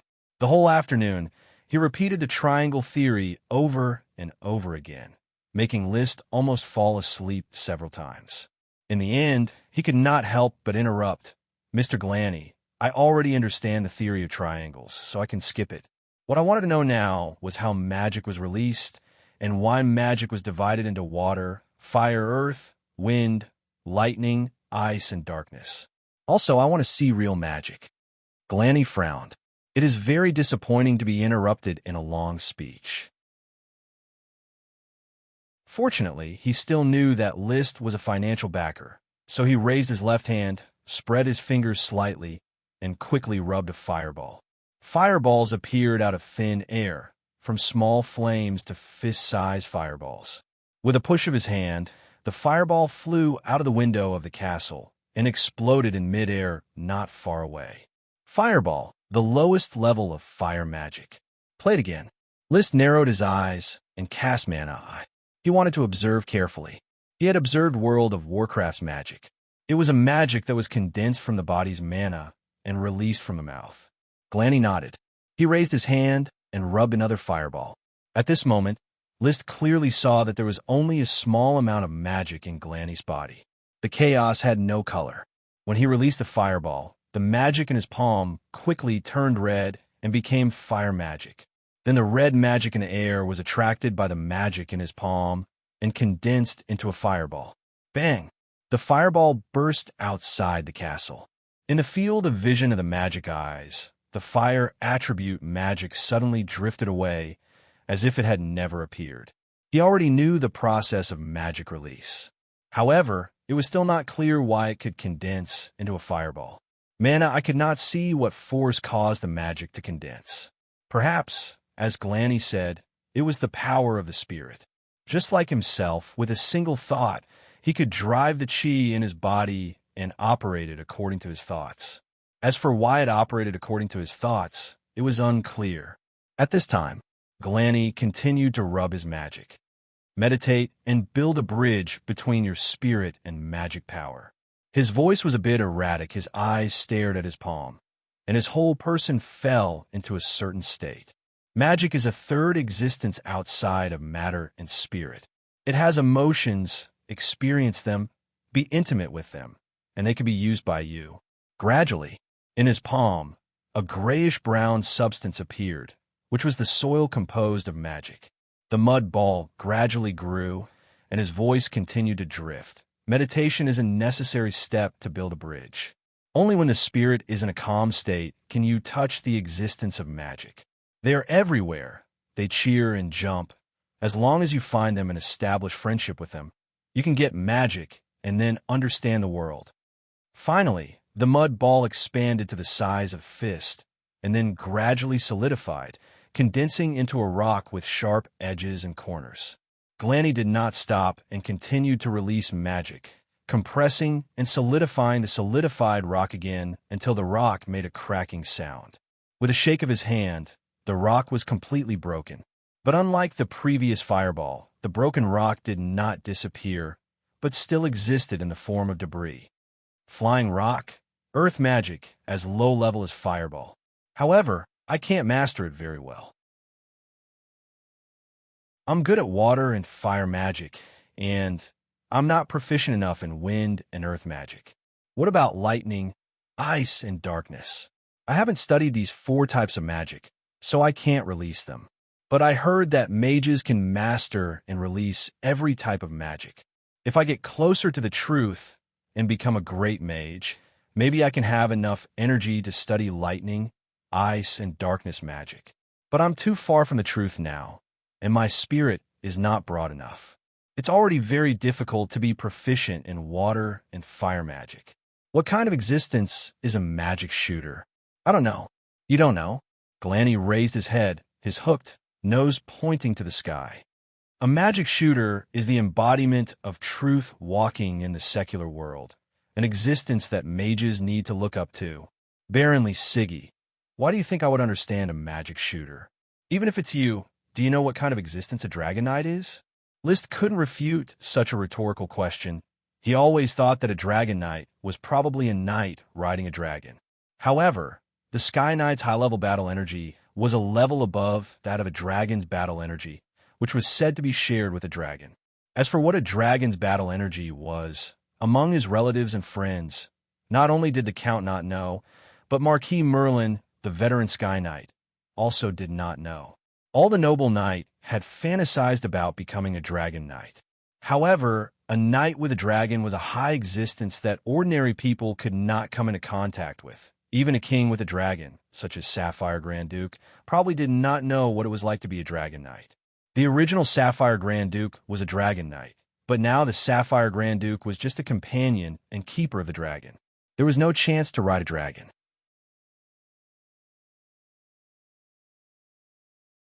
Chapter 156. Are you talking about these residues? Glanny poured the rock fragments in his hand onto the table. They are just ordinary stone residues, without the slightest magic power. So why is that? Why don't magic power condensed rocks disappear? Glanny stirred the fragments on the table with his hand. Your question is too big, just like how dragons can produce gems and metals, and how elves can cultivate plants. It involves the essence of the world, and I can only tell you my understanding. Please speak. Spirit, matter, and magic power are a triangle. Of course, you have said it many times. It is not unchangeable. In other words, spirit and matter can have a dual impact on magic power. Spirit can influence magic power into matter, and matter can influence magic power into spirit. Spellcasters use their own spirit to create magic and form matter. Matter and magic power fuse to form. He paused before saying, dragons and sprites, I think they come from this way. List glanced at Glanny, a little surprised. This statement was quite new. Dragons and energy originated from the combination of magic power and matter. Without waiting for List to ask his doubts, Glanny explained himself. This is just a guess, Baron List, not based on the truth. Therefore, forget it after hearing it. I won't admit that this saying came from me. Mages pursue the truth and abhor lies. List nodded. List did not dwell on it and change his subject. I have seen the birth of sprite worms many times, but I know nothing about the birth of dragons. Do you know? I do not know about the birth of dragons. I am just a wizard. I have never even seen a dragon. Glanny's tone was not without regret. But I can recommend you a book, The Dragonlance Chronicles, The Dragons of Autumn, written by the great magic shooter Odom Truth. It has a very detailed introduction to dragons. Did you bring this book? No, in fact, I do not have this book. I only read it when I was young, when I was a magic apprentice with my teacher. That was my teacher's book collection.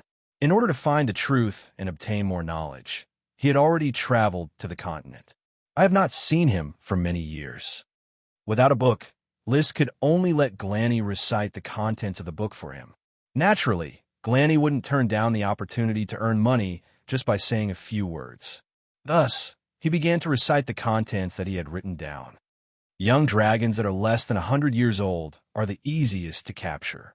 It is said that most of the dragon knight's feelings for the dragons are nurtured when they are still young. Adult dragons between 100 and 800 years old are at the peak of producing gemstones and metal ores. Dragon blood, dragon feces, dragon saliva, dragon breath, dragon scales, and draconic might can infect the surroundings and form ores.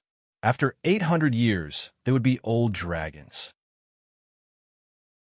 Most of the elderly dragons would leave their homes during this period of time and head for the Dragon Valley, a legendary place. Some say that the Dragon Valley is in the Devil's Sea, some say that it's in the Swirling Sea, and some say that it's in the Muragadon Mountain, but no one has ever seen it. It's a legendary place. Dragons bury themselves in the Dragon Valley. They will not die. They will only merge with the world, and after countless years, they will be reborn as dragons. There were 3 main types of dragons: elemental dragons, gem dragons, and metal dragons. Metal dragons could infect metal ores: gold, silver, copper, iron, and aluminum. There were a total of 23 types of metal dragons recorded in the Dragonlance Chronicles. Dragons of Autumn: brass dragon, bronze dragon, purple copper dragon, white copper dragon, white mouth iron dragon, mouth iron dragon, gray mouth iron dragon, white heart iron dragon, black heart iron dragon, gold dragon, platinum dragon, silver dragon, mercury dragon. I can roughly remember these metal dragons. Gem dragons could infect gem ores, and they were roughly divided into 4 types: blue, red, yellow, and green. For example, sapphire dragons, ruby dragons, light sapphire dragons, dark red gem dragons, light green gem dragons, and so on. The gems produced by gem dragons all had extraordinary magic, and their value was higher than that of metal dragons, but in terms of production, they were not as high. Most elemental dragons were evil dragons, the incarnation of elements. Fire dragons could infect volcanoes, water dragons could infect swamps, wind dragons stirred up storms, earth dragons raised mountains, and so on. High Mage Odom Truth once fought with a wind dragon. His blood splattered across the plains. Now that place is called the Howling Wind Valley. In the Unsetting Light Empire, strong winds blow all year round and never stop. Countless mages who specialize in the wind element hope to see the Howling Wind Valley and feel the magic engraved by the wind dragon. List was interested. How many years ago did this happen? According to the time of Odom Truth's life, it should be 4,000 years. At that time, there was no Unsetting Light Empire. The founding history of the Unsetting Light Empire was only 3,000 years old. For 4,000 years, the magic of the Wind Dragon in the Howling Wind Valley has not dissipated. Yes, this is the power of dragons. They have the ability to change the world.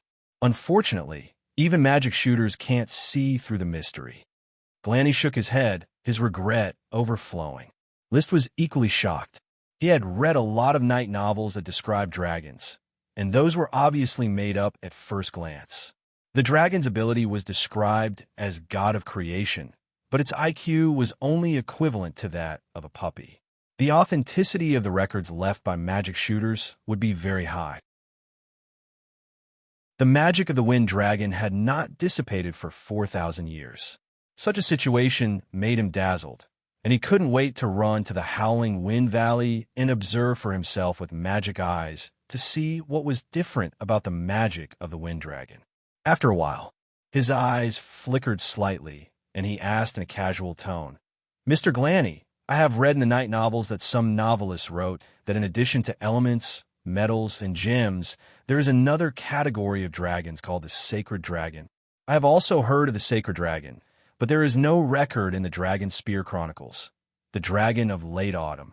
That's just the nonsense of the novelist. I don't like to read night novels.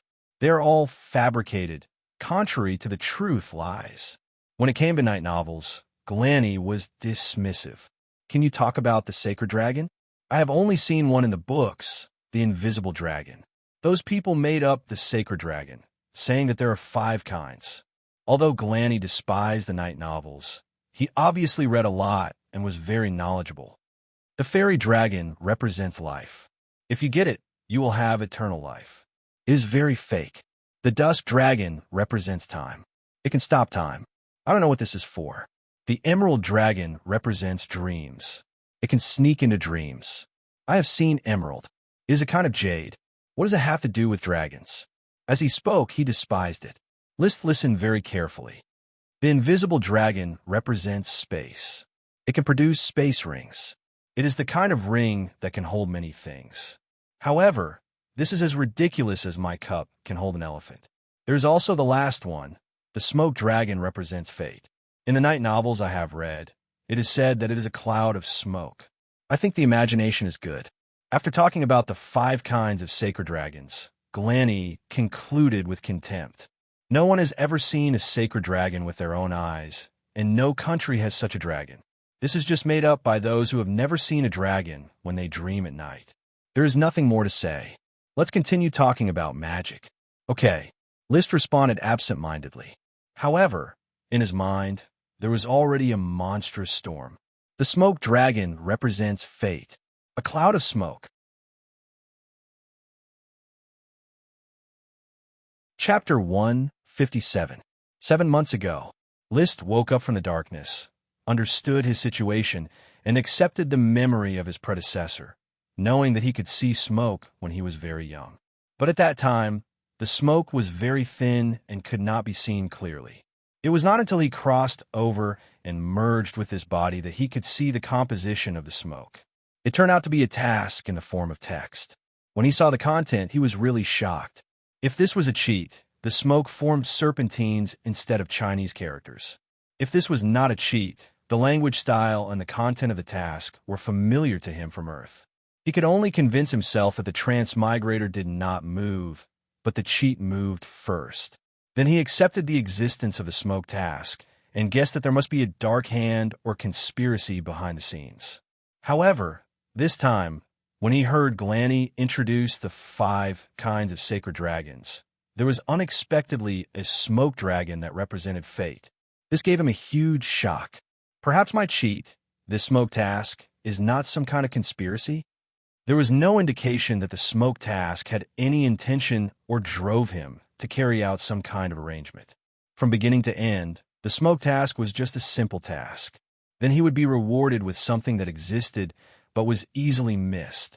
This kind of reward, thinking about it carefully, it had a strong color of fate. Whether it was passing by or hugging, it was a different trajectory of fate.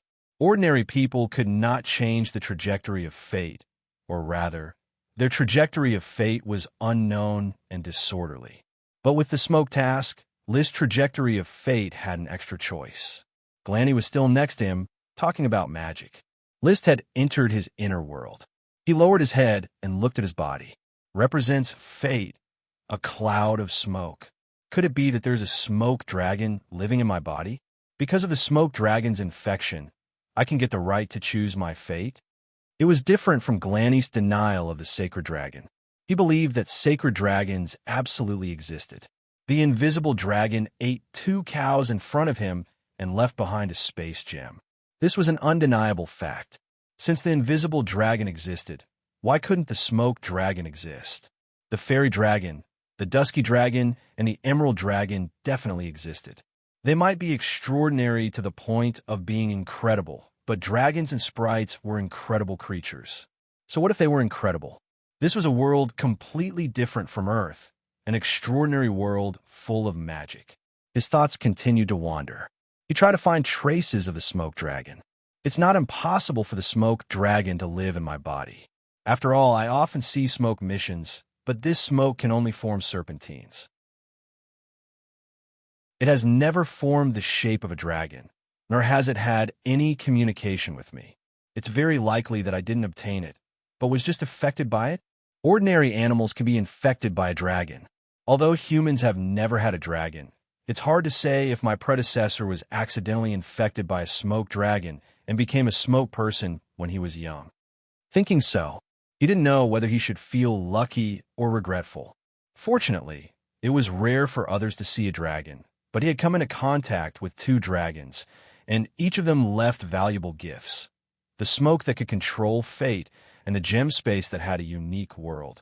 Unfortunately, the intimate contact between the 2 dragons did not make him a dragon knight, nor did he gain the friendship of the dragons. Baron List! Baron List! Glanny's shout snapped List out of his daze. What? I'm introducing magic. Are you listening carefully? Glanny was very unhappy. Learning magic requires concentration.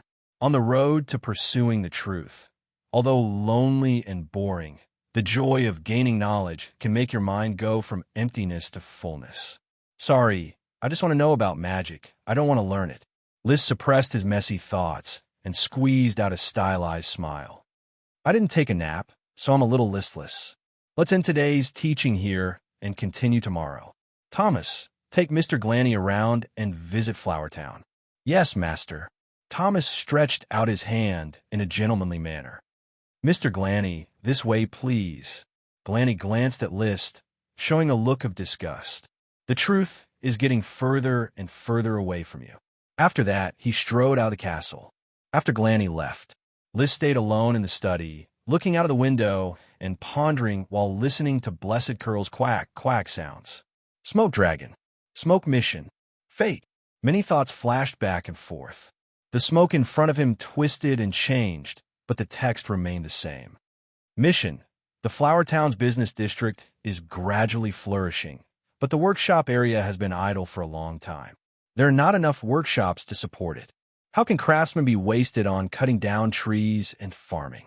Please build 3 new workshops to increase the prosperity of the town. Reward: Chi bottleneck. No matter how he tried to communicate with the smoke dragon behind the smoke, the content of the serpentines did not change. He could not communicate with the smoke dragon that existed or did not exist in his body. He could not change the smoke mission. The so-called choice of fate was just one more choice. It was like building a road in a scenic area. You could choose to build a straight road from the front door to the back door. The smoke mission would prompt you where there was a scenic spot. You could make a turn and enter the scenic spot. As for repairing a toilet or a parking lot, sorry, there was no such function. So now, there are 4 possibilities for what happened to me. First, he had close contact with the smoke dragon when he was a child. He was influenced by the smoke dragon and became a smoke dragon with the ability to choose part of fate. Second, the smoke dragon was hiding somewhere in his body and sleeping. The smoke formed a smoke mission, allowing Liz to steal part of his fate. Third, the smoke dragon might be just a young dragon with weak abilities, hiding and waiting for growth. Fourth, he thought too much. The smoke mission had nothing to do with the smoke dragon. It was just a golden finger benefit for a transmigrator. 1, 2, 3 for scenarios were all possible, but there was too little information to tell which was more likely. He tried to recall the memories of his predecessor when he was a child, try to find the node where he had close contact with the smoke dragon. There was a great possibility that he had been in contact with the smoke dragon. From the beginning of my memory, my predecessor had not been to many places. Red Crab Island was one. He had only been around the Long Taro Castle, and the rest was in the Coral Island. He had been to all the cities of the Coral Island. Every year, he would go on vacation with the Count and stay in the castles of the cities for a few days. There were no waves. The ordinary life of the second son of an aristocrat had always been uneventful. Half an hour later, he gave up on recalling. He also gave up on pondering. Forget it. Since I am here, I will take things as they come. If I am fated with the smoke dragon, one day I will be honest. I will do what I have to do and let fate decide the rest. If it is really the smoke dragon that represents fate, I believe it is predestined. Liz stretched. Chapter 158. In the following 2 or 3 days, Liz's schedule was full. In the morning, he trained Dosen, supervised the workshop, and in the afternoon, he studied magic, mainly the magic that Galani had mastered. This mage was proficient in fire and water magic, and had a slight understanding of wind and earth magic. He did not understand lightning, ice, or darkness magic at all. The difficulty of practicing magic is far greater than practicing qi. The steps of magic are meditation, model, rune, and release. Meditation: mobilize spiritual power to communicate magic. Model: mobilize the magic to form a bridge between the magic inside and outside the body.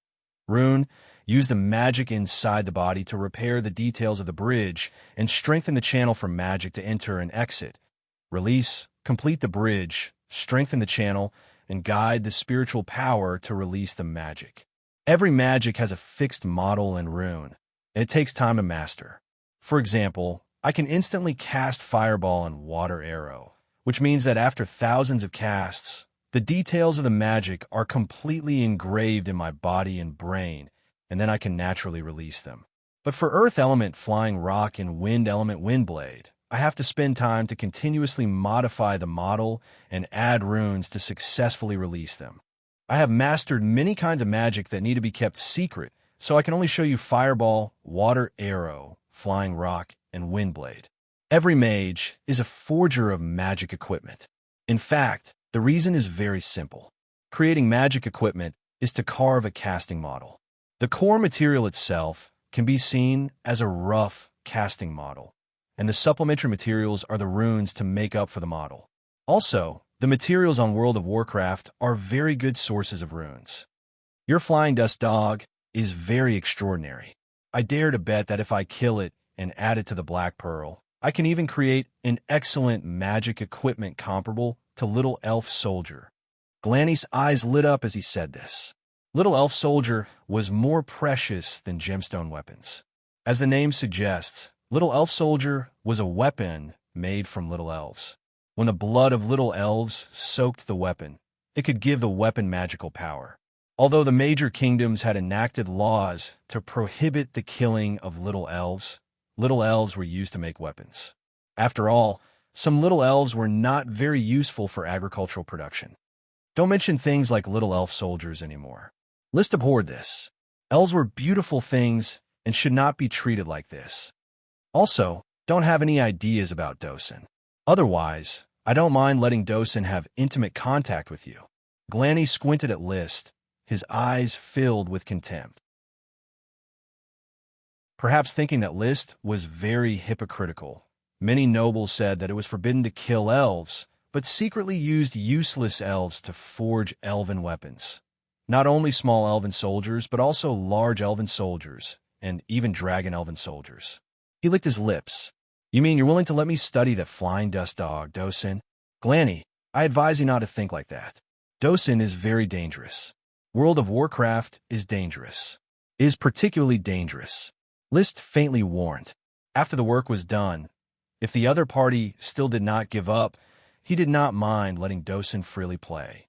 Let's talk about the Black Pearl first. I hope that you can design a control device during the manufacturing process so that it can be switched on and off freely. If the Black Pearl had been suppressing the storm, it was obvious that it would not be possible to rely on the ores alone. Usually, when there was no big storm, the effect of the Black Pearl would be sealed, and when there was a storm, the seal would be lifted. Glanny thought for a moment. No problem, it's very simple. I already have enough ideas to make a top-quality magic equipment. In fact, I can't wait. If you give me another Dosen, the Black Pearl will be even better.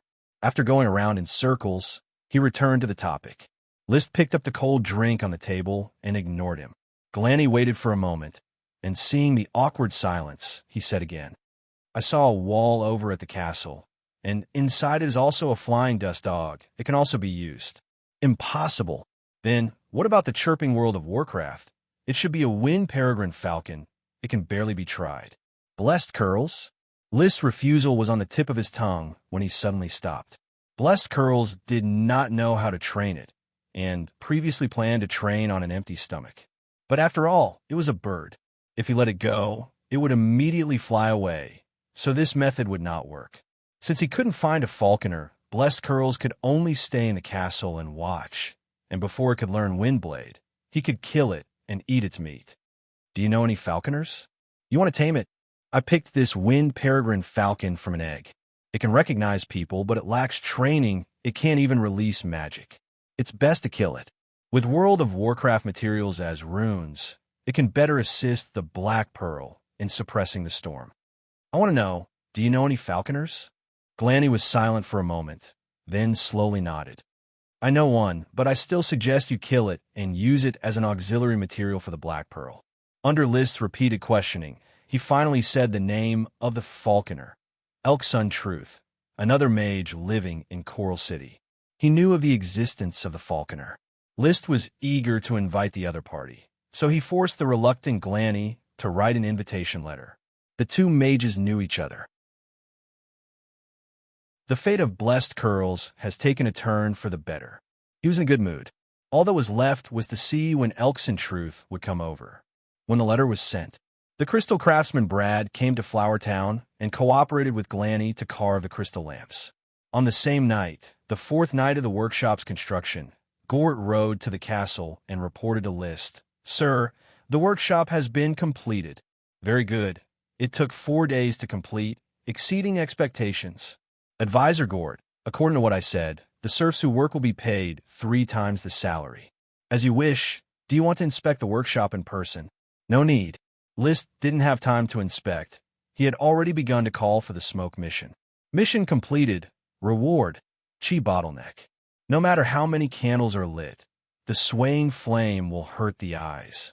Since you're used to staying up late, you need to take care of yourself. Find a new stable light source. Please install 10 crystal lamps for the castle. Reward. A variant type of thorns.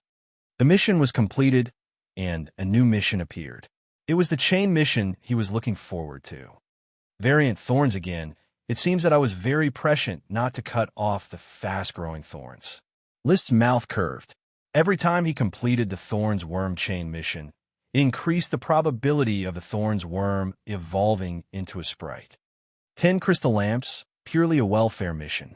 I have to go back and urge Glanny and Brad to complete the crystal lamps as soon as possible. Immediately, List's attention shifted to himself. When will the chi bottleneck come? I don't seem to have touched the bottleneck yet. The chi in my body is still growing slowly. After a moment, he called the butler Carter. Mr. Carter, for tonight's supper, let Mrs. Abby cook a batch of World of Warcraft steak. I am a little hungry.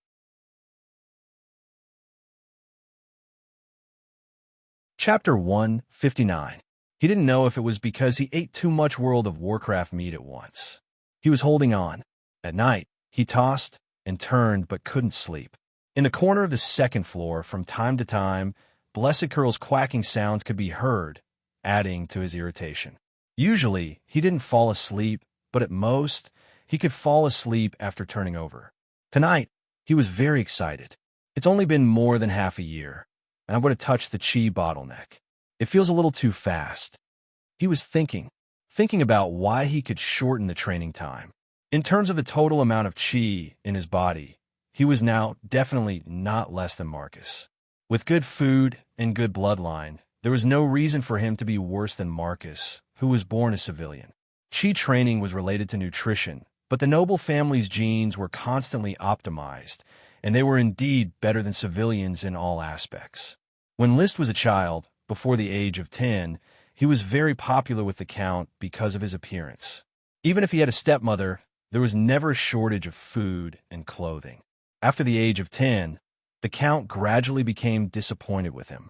The treatment might be a little worse, but he would never be abused. Therefore, since he was a child, his body's foundation was very solid, but he lacked a little understanding, so he couldn't break through the primary chi before adulthood.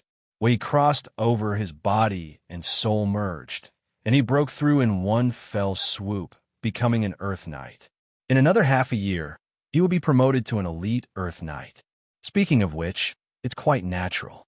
Good foundation, high understanding, good food, fast training speed is normal. But he always felt that his training speed was too fast. There must be some aspect that he had neglected. In a flash, a thought flashed through his mind.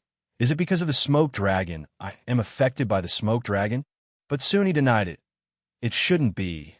The predecessor had smoke missions when he was a child, and I didn't see how fast his training was. Even Earth Knight couldn't break through. So, were the other reasons for the promotion? World of Warcraft meat. He had eaten a lot of World of Warcraft meat, especially recently.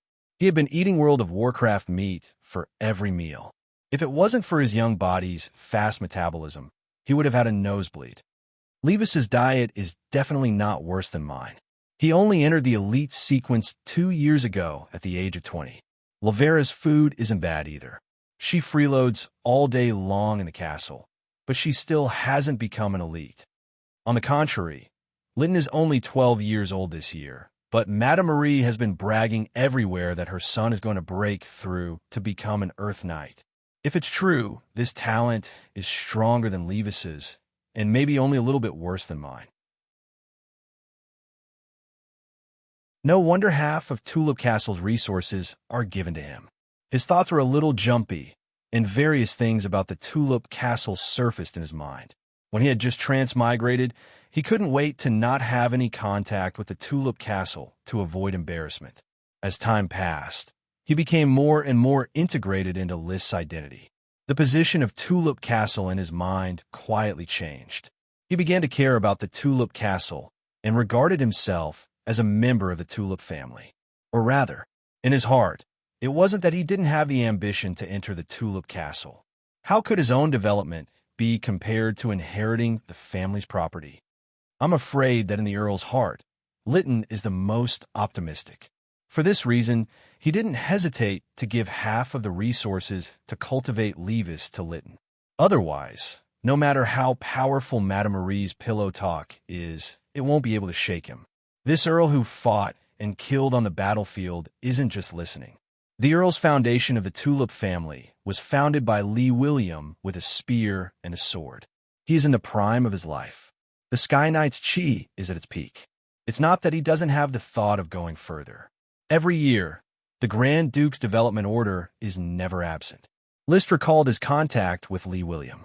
The other party's boundless chi gave people a feeling of incomparable sharpness. The Earl's chi was water-attributed. Generally, water-attributed chi had a gentle and inclusive feeling. However, his water-attributed chi was sharp. There was no doubt that it was influenced by his character. Take List, for example. His chi was fire-attributed. It should have been restless and fanatical. However, he gave people a feeling of gentleness and mellowness like a spring breeze. This was the influence of his character. He wasn't even willing to go to the battlefield. He only knew how to hole up in the flower town and farm. How violent could he be? The predecessor didn't like Marie and Lytton, the mother and son. Therefore, he soon stopped thinking about them. He thought of his sister, Lavera. She was a 19-year-old girl with a somewhat Chinibu temperament. Her talent wasn't weak. She broke through to become an Earth Knight before reaching adulthood. Now that 3 or 4 years had passed, she still hadn't become an elite. This was related to a woman's physical fitness. The cultivation of a female knight was generally weaker than that of a male knight. It was said that there had never been a female dragon knight in this world. Lavera and Lytton are not comparable. According to Levis's situation, I will be a big shock when I enter the elite list. He boasted that he was a genius, a 20-year-old elite. But what is he in front of me? A 16-year-old elite, even in the Grand Duchy of Sapphire, is not common. He didn't think that the chi bottleneck was forcibly raised by the smoke mission. The reward was just a bridge. He touched the chi bottleneck because he had already accumulated enough. In addition to me being a genius, there must be other factors. Lying on the bed, Liz turned left and right. He racked his brains until the latter half of the night. He had another epiphany. Could it be because of the milk? 3 glasses of milk in the morning, noon, and evening, as well as a glass of milk for supper. 4 glasses of milk a day, plus various dairy products, it is nutritious. Previously, he thought that the flower town's pleasant climate made the cow's milk so delicious. But obviously, this was just his wishful thinking. Even if the climate was pleasant, the milk would not continuously improve its taste. After all, it was not the first time the cows had produced milk. The dairy farm had raised cows for more than 10 years, so the quality of the milk should have been discovered long ago. When Glanny mentioned the smoke dragon during the day, it made him think of many things. The invisible dragon caused a ruckus on the dairy farm, and its dragon might spread. Is it possible that it infected the cows?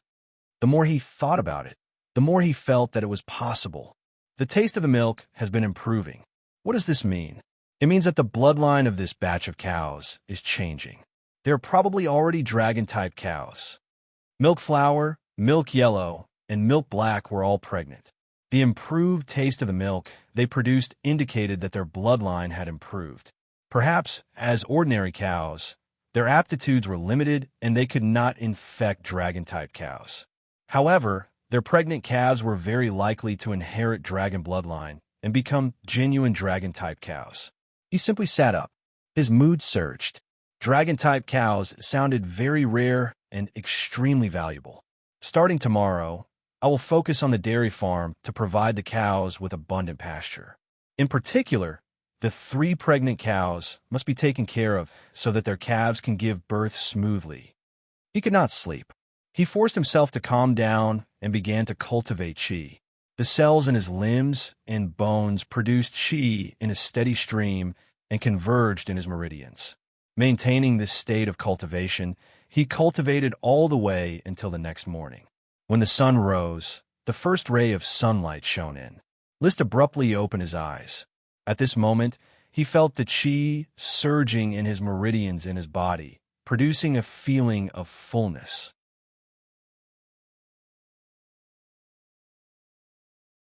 Chapter 160. The sun rose in the east. Dosen, who was chained, had been pulling the chain back and forth, waiting for List to take it for a walk. At the dining table in the castle, List was reading Glanny Truth's book collection while enjoying breakfast. Breakfast was as sumptuous as ever, but he focused on tasting the milk. He didn't know if it was a psychological effect, or if he really tasted it, but the originally tasty milk now tasted of extraordinary quality. As expected of a dragon-type cow, Mr. Carter, let someone inform Consultant Gort to come to the castle at 9 o'clock. Yes, master. By the way, tell Mrs. Morrison that from now on, I will drink 2 glasses of milk every morning and 2 cups of milk tea at night. As you wish. After drinking the milk in one gulp, Carter took the cup and went to find Mrs. Morrison to make a new cup. List closed the 16 tips to improve Fireball book, leaned back in the chair, and planned his thoughts. Enter the elite sequence. It was difficult to improve his battle energy by eating meat and drinking milk. At this time, he needed the help of magic potions to expand the body's ability to produce battle energy, so as to continuously increase his total battle energy. Until the body reached the critical point of the total battle energy storage, he would kick the door open, and the energy change would cause a qualitative change, thus breaking through. From today onwards, I will be a medicine pot. List didn't know how the Sky Knight broke through to become a Dragon Knight, but he knew very well how the Earth Knight broke through to become a Sky Knight. His father was a Sky Knight, and his experience of breaking through is naturally passed on to his sons and daughters without reservation. Simply put, it was potions. The black tulip from the first 3 years has to be handed over to Levis to deal with. It's not easy to get. But the flame mushroom, I can keep it and enjoy it. The flame mushroom has fire magic and is an excellent magic material for making fire battle energy. He thought of Glanny. Glanny is proficient in fire magic. I can ask him to make magic potions. Magic potions referred to plant magic potions. It also referred to finished magic potions. Most plant magic potions had chaotic attributes and had auxiliary effects on various attributes of battle energy. A few plant magic potions, such as the flame mushroom, had obvious attributes and could be made into targeted magic potions. The improvement effect was better than the chaotic magic potion. One was general, and the other was specialized. The value was not easy to compare. It was not easy to compare. But for List, the magic potion made by the flame mushroom was the most suitable. Otherwise, a simple magic potion that did not obey the power of the nobles would have been crushed by the knight. Otherwise, pure mages who refused to obey the nobles' authority would have long been crushed by knights. In this world, be it in terms of quantity or strength, knights had the absolute advantage. Magic shooters were known to be on the same level as dragon knights. They stood at the pinnacle of power and could fight a dragon one-on-one, but they were definitely not a match for a dragon knight. The cooperation between the dragon and the knight was not as simple as 1 + 1, but a qualitative leap. That was why the knight was the mainstream and the magician was the non-mainstream. As his thoughts drifted away, List promptly pulled himself back and continued to ponder. Although Glanny is a bit stubborn and has a relatively low IQ, but he is still in the category of a normal person. Perhaps I can strive for him to settle down in the Flower Town. He likes Coral City. It should be because there are brothels in Coral City. I can find him a wife. Sorcerers were all single. In order to pursue the truth, they gave up the restraints of the secular world. However, mages were also human beings. Solving problems with their own hands was far less attractive than discussing problems with each other. No matter what, I still have to earn money. Only by earning money can I buy more magic potions. He was a little regretful that he had given Levis his share of the black tulip for the first 3 years. At that time, he felt that it would take at least 3 years before he could reach the bottleneck of chi. Otherwise, if he could produce and sell the potions himself, he would be able to save another sum of money. There were too many ways to spend money. When this batch of World of Warcraft meat was finished, he would have to buy World of Warcraft meat from outside if he wanted to maintain his cultivation speed. This would be a huge expense. The cost of magic potions and World of Warcraft meat would be difficult for the lord of an ordinary town to support. List, who had a seafood business, could not guarantee that he could support it. There was no way to save money. He could only think more about how to generate income. Workshops had to be built in large numbers and strive to build Flower Town into an agricultural processing center. Black Horse Island also had to be conquered as soon as possible. The sale of Black Dragon Horse could definitely be exchanged for a lot of gold coins. At the same time, he had to speed up the construction of a knight squad. Without a knight to guard the territory, it was not a healthy state. Fortunately, there are dragon cows, which provide me with rich nutrition and relieve the food pressure. A few cups of dragon cow's milk every day could at least match the nutritional intake of World of Warcraft meat. Of course, the premise was that there were really dragon cows. After walking the dog, Gord had already arrived at the castle. There is no doubt that he had received the task of rectifying the dairy farm assigned by List. He was already accustomed to List's irregular actions from time to time. As you wish, the dairy farm's cows will enjoy the same treatment as your black dragon. List sent Gord away. List rode straight to the wheat settlement with his retainers. He wanted to inspect the progress of Glanny and Brad's work and urge them to complete the task as soon as possible. The 12 retainer knight whistled behind him with an imposing manner. After the logging team flattened the Thorns Ridge, Marcus and the retainer knight's task was over. The retainer knight returned to List's side to guard the Lord. As for Marcus, he also had a new task. He was arranged by List to train the children brought by the serfs. At present, there were a total of 354 children between the ages of 3 and 10 among the local and purchased serfs in the Flower Town. Marcus needed to divide them into several groups according to gender, age, physique, intelligence quotient, and other aspects. When the time came, List would arrange for suitable instructors to train the children. In order for the future loyal retainers to become Earth Knights, he had to start from the children. Sir Lord, the patrolmen guarding outside Glanny and Brad's house immediately saluted when they saw List. Magic apprentice Charlie opened the door, stuck his head out, and instinctively shrunk back. Sir Barandu, do you want to come in? The original Charlie did not understand manners. But now, Charlie was in awe of List. The reason was very simple. List used Dosen to scare him, making him wet his pants. Since then, when Charlie met List, he did not dare to be impolite. Is your teacher working? Yes, the teacher is making the second crystal lamp. List entered the house and quickly saw the busy Glanny and Brad. Brad had already started carving the 5th crystal, while Glanny had just finished a lamp.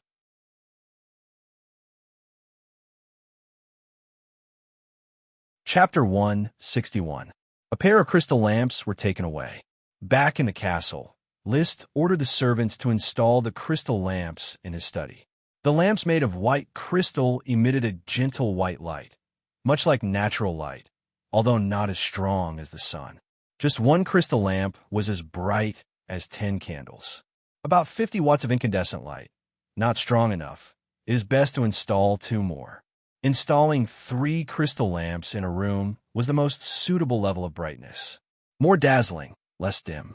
These crystal lamps could be lit for several years, and they would always be lit. They could also be designed to be switched on and off at any time, but it would require a high level of technical carving and was not cost-effective. The value of crystal was indeed high, but the price was not unacceptable. Tulip Castle had hundreds of crystal lamps. It was a bright castle from day to night, never falling into darkness. Many nobles liked to use crystal-carved tableware. After the enfeoffment, List also received a set of exquisite crystal tableware. Although its magic power was exhausted, it was still used to entertain distinguished guests. The bedroom also needs to be installed with crystal lamps and then a lampshade. In this way, there is no need to turn off the light. As long as the lampshade is turned off, it is equivalent to turning off the light. He was used to sleeping in the dark. He couldn't sleep with the lights on. He instructed the servants to correct the position of the crystal lamps. With Glanny's speed, it would take about 3 to 5 days to finish the 10 crystal lamps. 10 lamps could at most maintain the use of 5 rooms, but he did not intend to add more. It was a bit out of line to take out so many crystals at once. It was better to keep a low profile. Besides, 3 lamps in the study, 2 in the living room, 2 in the dining room, 2 in the bedroom, and 1 in the bathroom were enough for him. Master, Mr. Marcus is here. waiting for you in the living room. Carter came over. What did Teacher Marcus say? He came to report on the night training of the serf children. Liz thought for a moment and said, "Inform Karl Hammerstein and Rome Wintong to come over. In addition, call my 12 retainer knight over. I want to hold a meeting." He went downstairs. He saw Marcus. "Sir, Marcus greets you." "Good day," Liz said as he allowed Thomas to fix his bow tie. "Teacher Marcus, let's talk under the apple tree. I've also invited some others to discuss night training." The apple tree was a wild fruit tree not far from the castle gate. There were stone benches and wooden tables under the tree. Liszt often read or pondered under the tree. Unfortunately, the apples were already ripe in this season.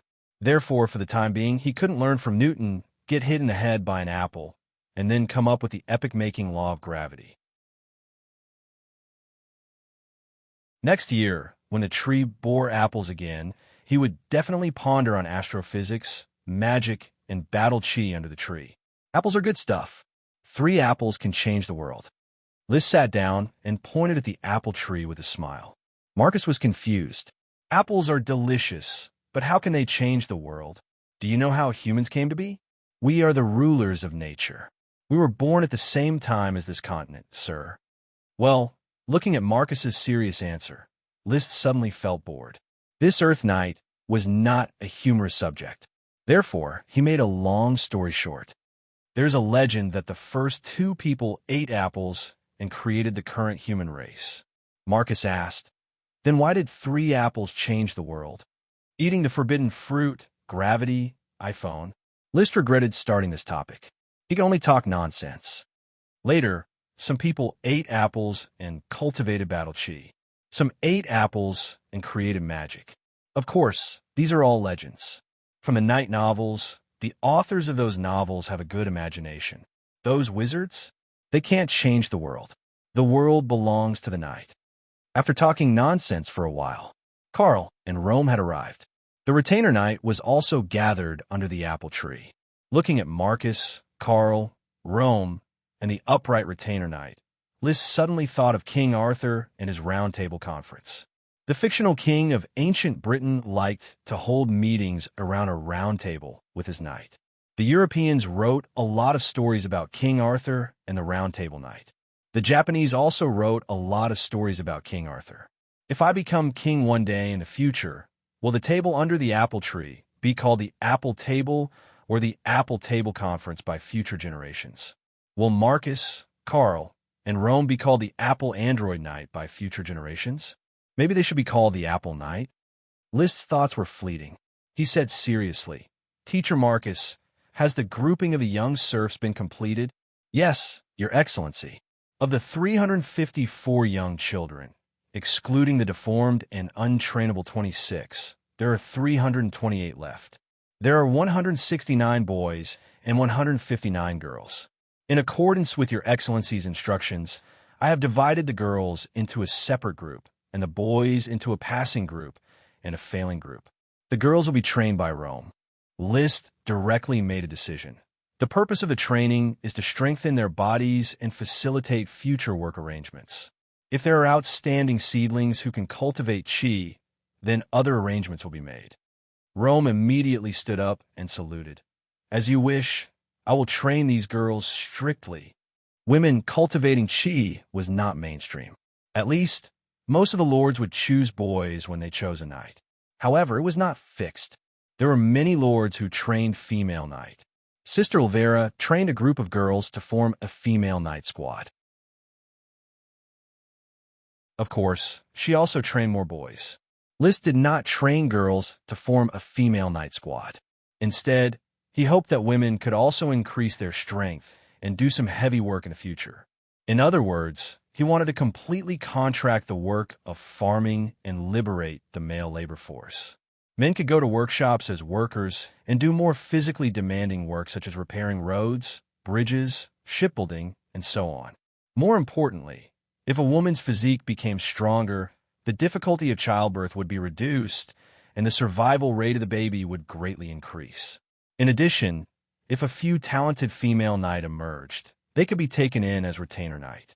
If it was a beautiful female knight with fair skin, They could then be transferred to a personal guard. Wouldn't that be wonderful? The failing group will be trained by Carl. List put away his thoughts and continued. The training for the failing group will be the same as for the girls' group. It is best to strengthen the body and cultivate qi. In the future, among this group of people, those who have qi can join the patrol team and the insect guard team. Those who don't have qi can build roads and bridges. Carl stood up and accepted the order. As you wish. Finally, the passing group will be trained by Teacher Marcus. They will be the future night guards of the territory. Philip, Xavier, you two retainer knight will take turns to assist Teacher Marcus. Train the passing group. I think we should divide the passing group into smaller groups according to their age and train them separately.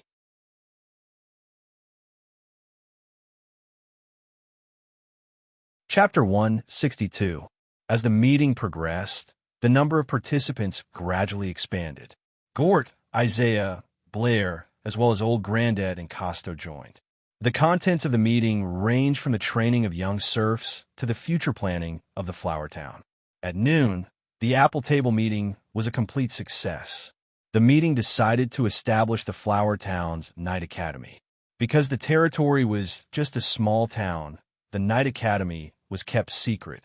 Academy was just an internal designation and not a permanent institution. Anyone who participated in the training of the Night Academy would concurrently serve as an instructor and receive a salary of 2 copper coins per day. The list of the first 8 instructors was as follows. Etiquette instructor Gort Mast, responsible for training the young serfs on how to be loyal to the Lord. The instructor of the Night Squad, Marcus Wheeler, was responsible for training the Night Squad's reserve members, namely, the young serfs who had passed. The instructor of the patrol team, Carl Eisenhammer, was in charge of training the young serfs of the patrol team who had failed the test. The worm protection team instructor, Rome Winebarrel, was responsible for training the worm protection team candidates, the young serfs of the girl group. Administrative instructor, Isaiah Moss, responsible for teaching the young serfs administrative skills. Serpentine instructor Blair Steele, responsible for teaching the young serfs Serpentine to read and write. Windspeak instructor Grandette Shortbench, responsible for teaching the young serfs Windspeak to read and write.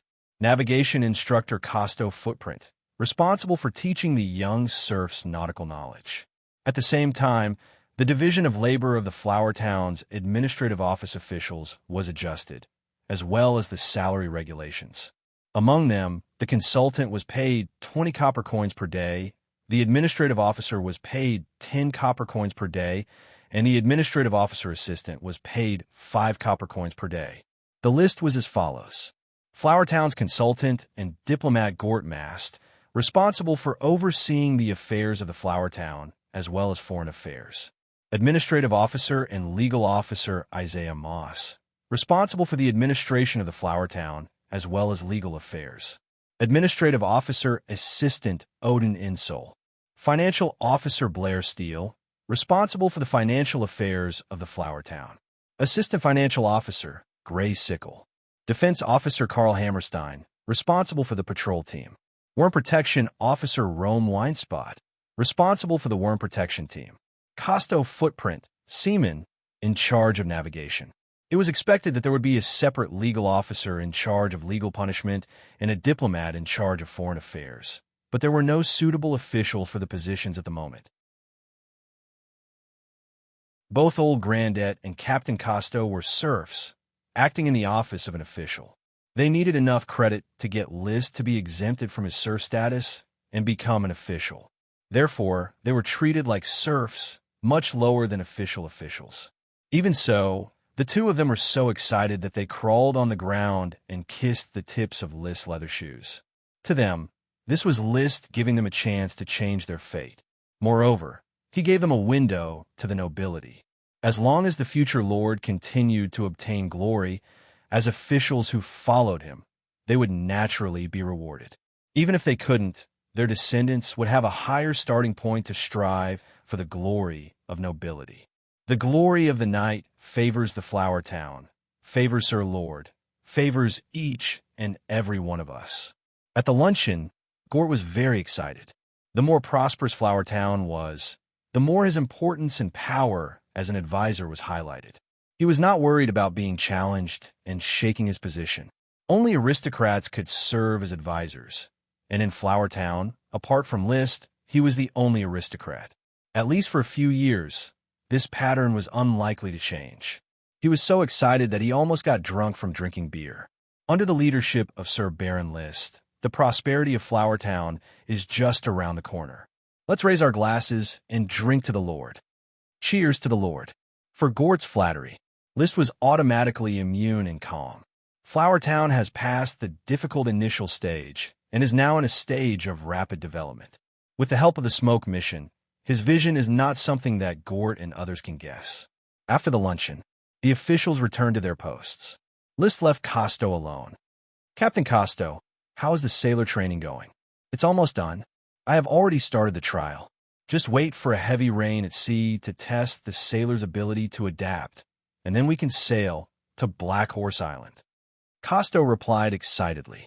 I don't need to repeat the importance of Black Horse Island. Pay attention to confidentiality during training.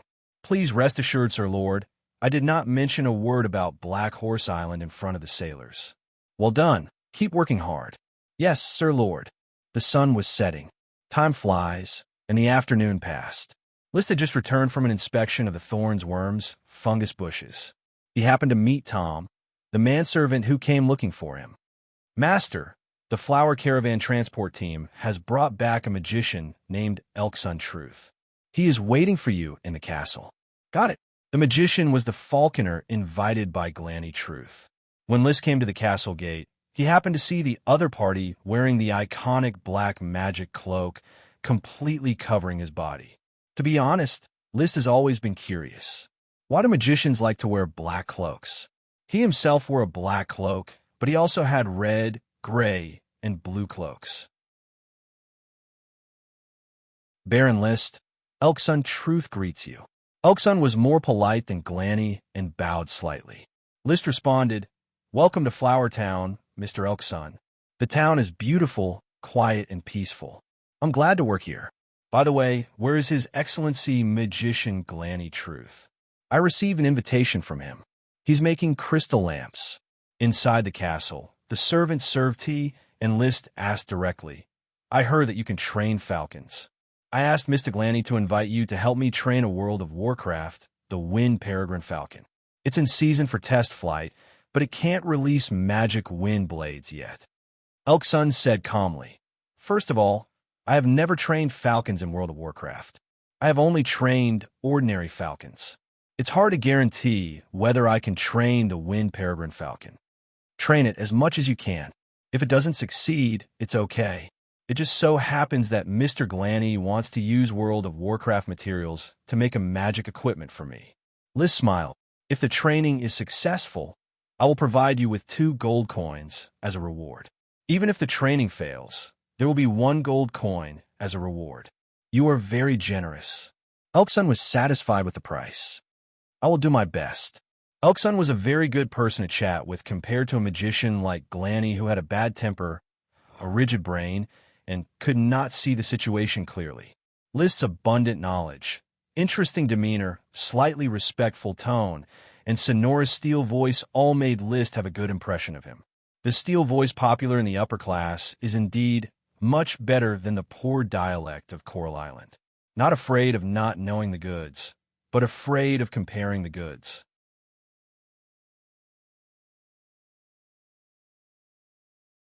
Chapter 163.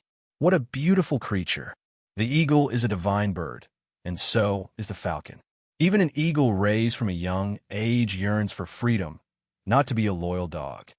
Elksun looked at the Wind Peregrine Falcon on the windowsill and marveled. Trembling Woods, who was chained outside the castle, suddenly sneezed for some reason. You mean, the eagle can't obey orders? List frowned. His idea was to train the Wind Peregrine Falcon to be loyal and obedient like Dosen. They can be close to the people who raise them, but there is no way to force them to recognize their master except to subdue them. Domesticating an eagle is actually forcing it to change its habits as an eagle by constantly applying external forces. How to change, how to train. Burn. Burn? Yes, the most important thing to subdue the arrogant character of the eagle is to keep it awake, keep it hungry, and completely break its mind in order to change its habits. Let it hunt its prey in the way it was designed and not run away after flying out. Elkson has many years of eagle training experience and spoke in front of List, including the tools used to train the eagle, the steps, and the different ways to deal with different eagles. Later, he's going to spend 40 days to summarize the training methods of the wind peregrine falcon and strive to break its mind and make it a puppet of the eagle trainer so that it can be completely subdued. After listening to him, List felt inexplicably awkward, especially the means of domestication. Burn the eagle so that the eagle can't sleep, so that its mind is lost, starving the eagle, constantly wrapping meat with hemp, letting the eagle eat it to clear its stomach, and then drawing out the hemp to keep the eagle hungry, trapping the eagle, putting a hat on the eagle's eyes so that it can't escape even if the rope is released, tripping the eagle, tying a rope to the eagle's legs so that it can't stretch its legs to hunt. The whole training process is the process of repeatedly torturing the eagle. He couldn't help but ask, "Mr. Elkson, is an eagle trained in this way still an eagle?" Elkson, who was talking endlessly, was obviously stunned, and then laughed. "Baron List, eagles are just beasts. Humans domesticate beasts, either to eat, ride, or plow the fields and use them as tools. Eagle taming is just a more complicated tool. Is there no other relatively gentler way?" List thought that he was not a soft-hearted person, and his treatment of Stupid Woman was very cruel. But Blessed Curls was not the same as Stupid Woman. Blessed Curls was taken care of little by him. It was not an ordinary world of Warcraft. Besides, it was a reward for the smoke mission, so it was pretty cool. "I'm sorry, my lord," Elkson said calmly. "I understand your point of view. It is true that the method of training the eagle is cruel, but compared to the harvest, this cruelty is nothing. The wind peregrine falcon is just a world of Warcraft. If you don't tame it, it will resist and escape sooner or later. It will only bring you trouble." It made sense. After a while, List put away the kindness in his heart and said, "All right, from tomorrow onwards, Blessed Curls will be trained by you. I still need your cooperation. It's best if you can spare 5 hours a day to train it with me. Only then will it surrender to you." Blessed Curls was still rattling on the windowsill. He didn't know that his fate was about to sink. List took a deep breath and suddenly changed his mind. "Mr. Elkson, why don't you wait another 2 days? You can help me make the crystal lamps first. It's hard for Mr. Glanny to make the crystal lamps in a short time." He hoped that Blessed Curls could enjoy it for another 2 days, and he also hoped to speed up the progress of the Thorns Worm quest. "If you really need it, I'd be happy to help you." In the evening, Elkson met with Glanny. "Glanny, it's nice to meet you again. It's been half a year since we last met. I wanted to visit Mosstown several times, but I was delayed." Glanny's face was cold. "If it weren't for Baron List needing a hawk, I wouldn't have written to you at all. It seems that you have a deep prejudice against me. It's a pity. Baron List wants us to work together to make all the crystal lamps as soon as possible." "Work together with you? Are you kidding me?" List had been letting the two mages greet each other.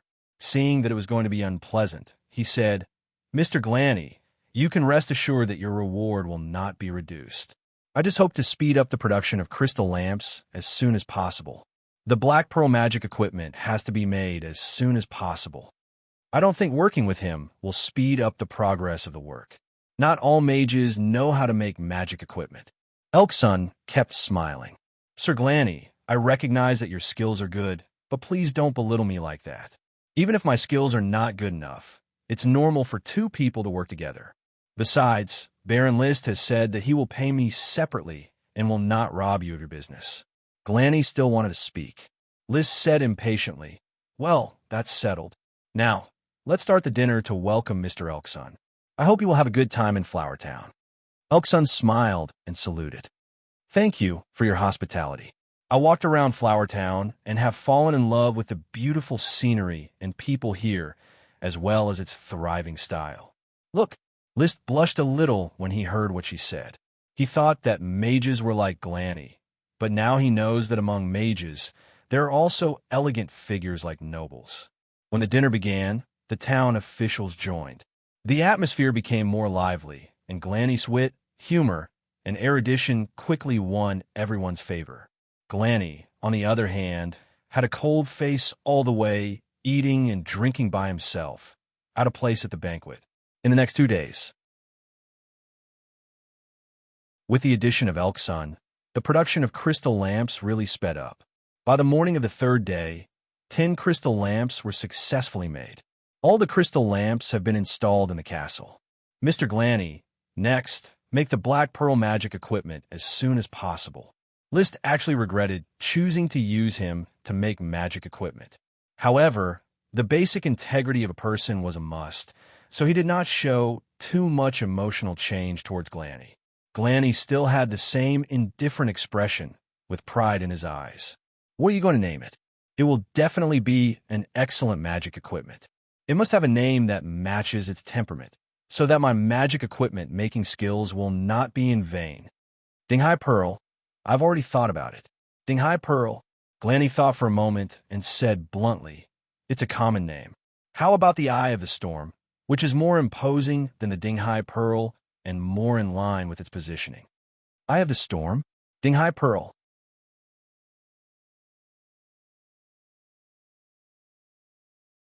Chapter 164. List sent away the blind Glanny. List closed the door, waved his hand in the bright study, and summoned the smoke mission. Mission completed. Reward: the magic ingredient variant, fast-growing thorns. Magic ingredient. Seeing these 2 serpentines, List's pupils suddenly dilated. The mutation that he yearned for was finally realized. Sure enough, the thorns gave birth to a magic ingredient. It was a wise choice not to cut off the ordinary fast-growing thorns. Although the fast-growing iron thorns were practical, they were not as important as the magic ingredient. Especially now that he had entered the elite Earth Knight sequence, he needed a magic ingredient. It was like a timely rain, drenching his heart and making him feel refreshed. The smoke in front of him slowly changed, forming new serpentines. Mission: the outbreak of 5 varieties of variant thorns is the desire of the thorn sprite to evolve. It launched a fierce battle against fate. As its contract master, you should lend a helping hand. Please provide the thorn sprite with a new variety of thorns. Reward: a sprite. Seeing this, List's pupils dilated again.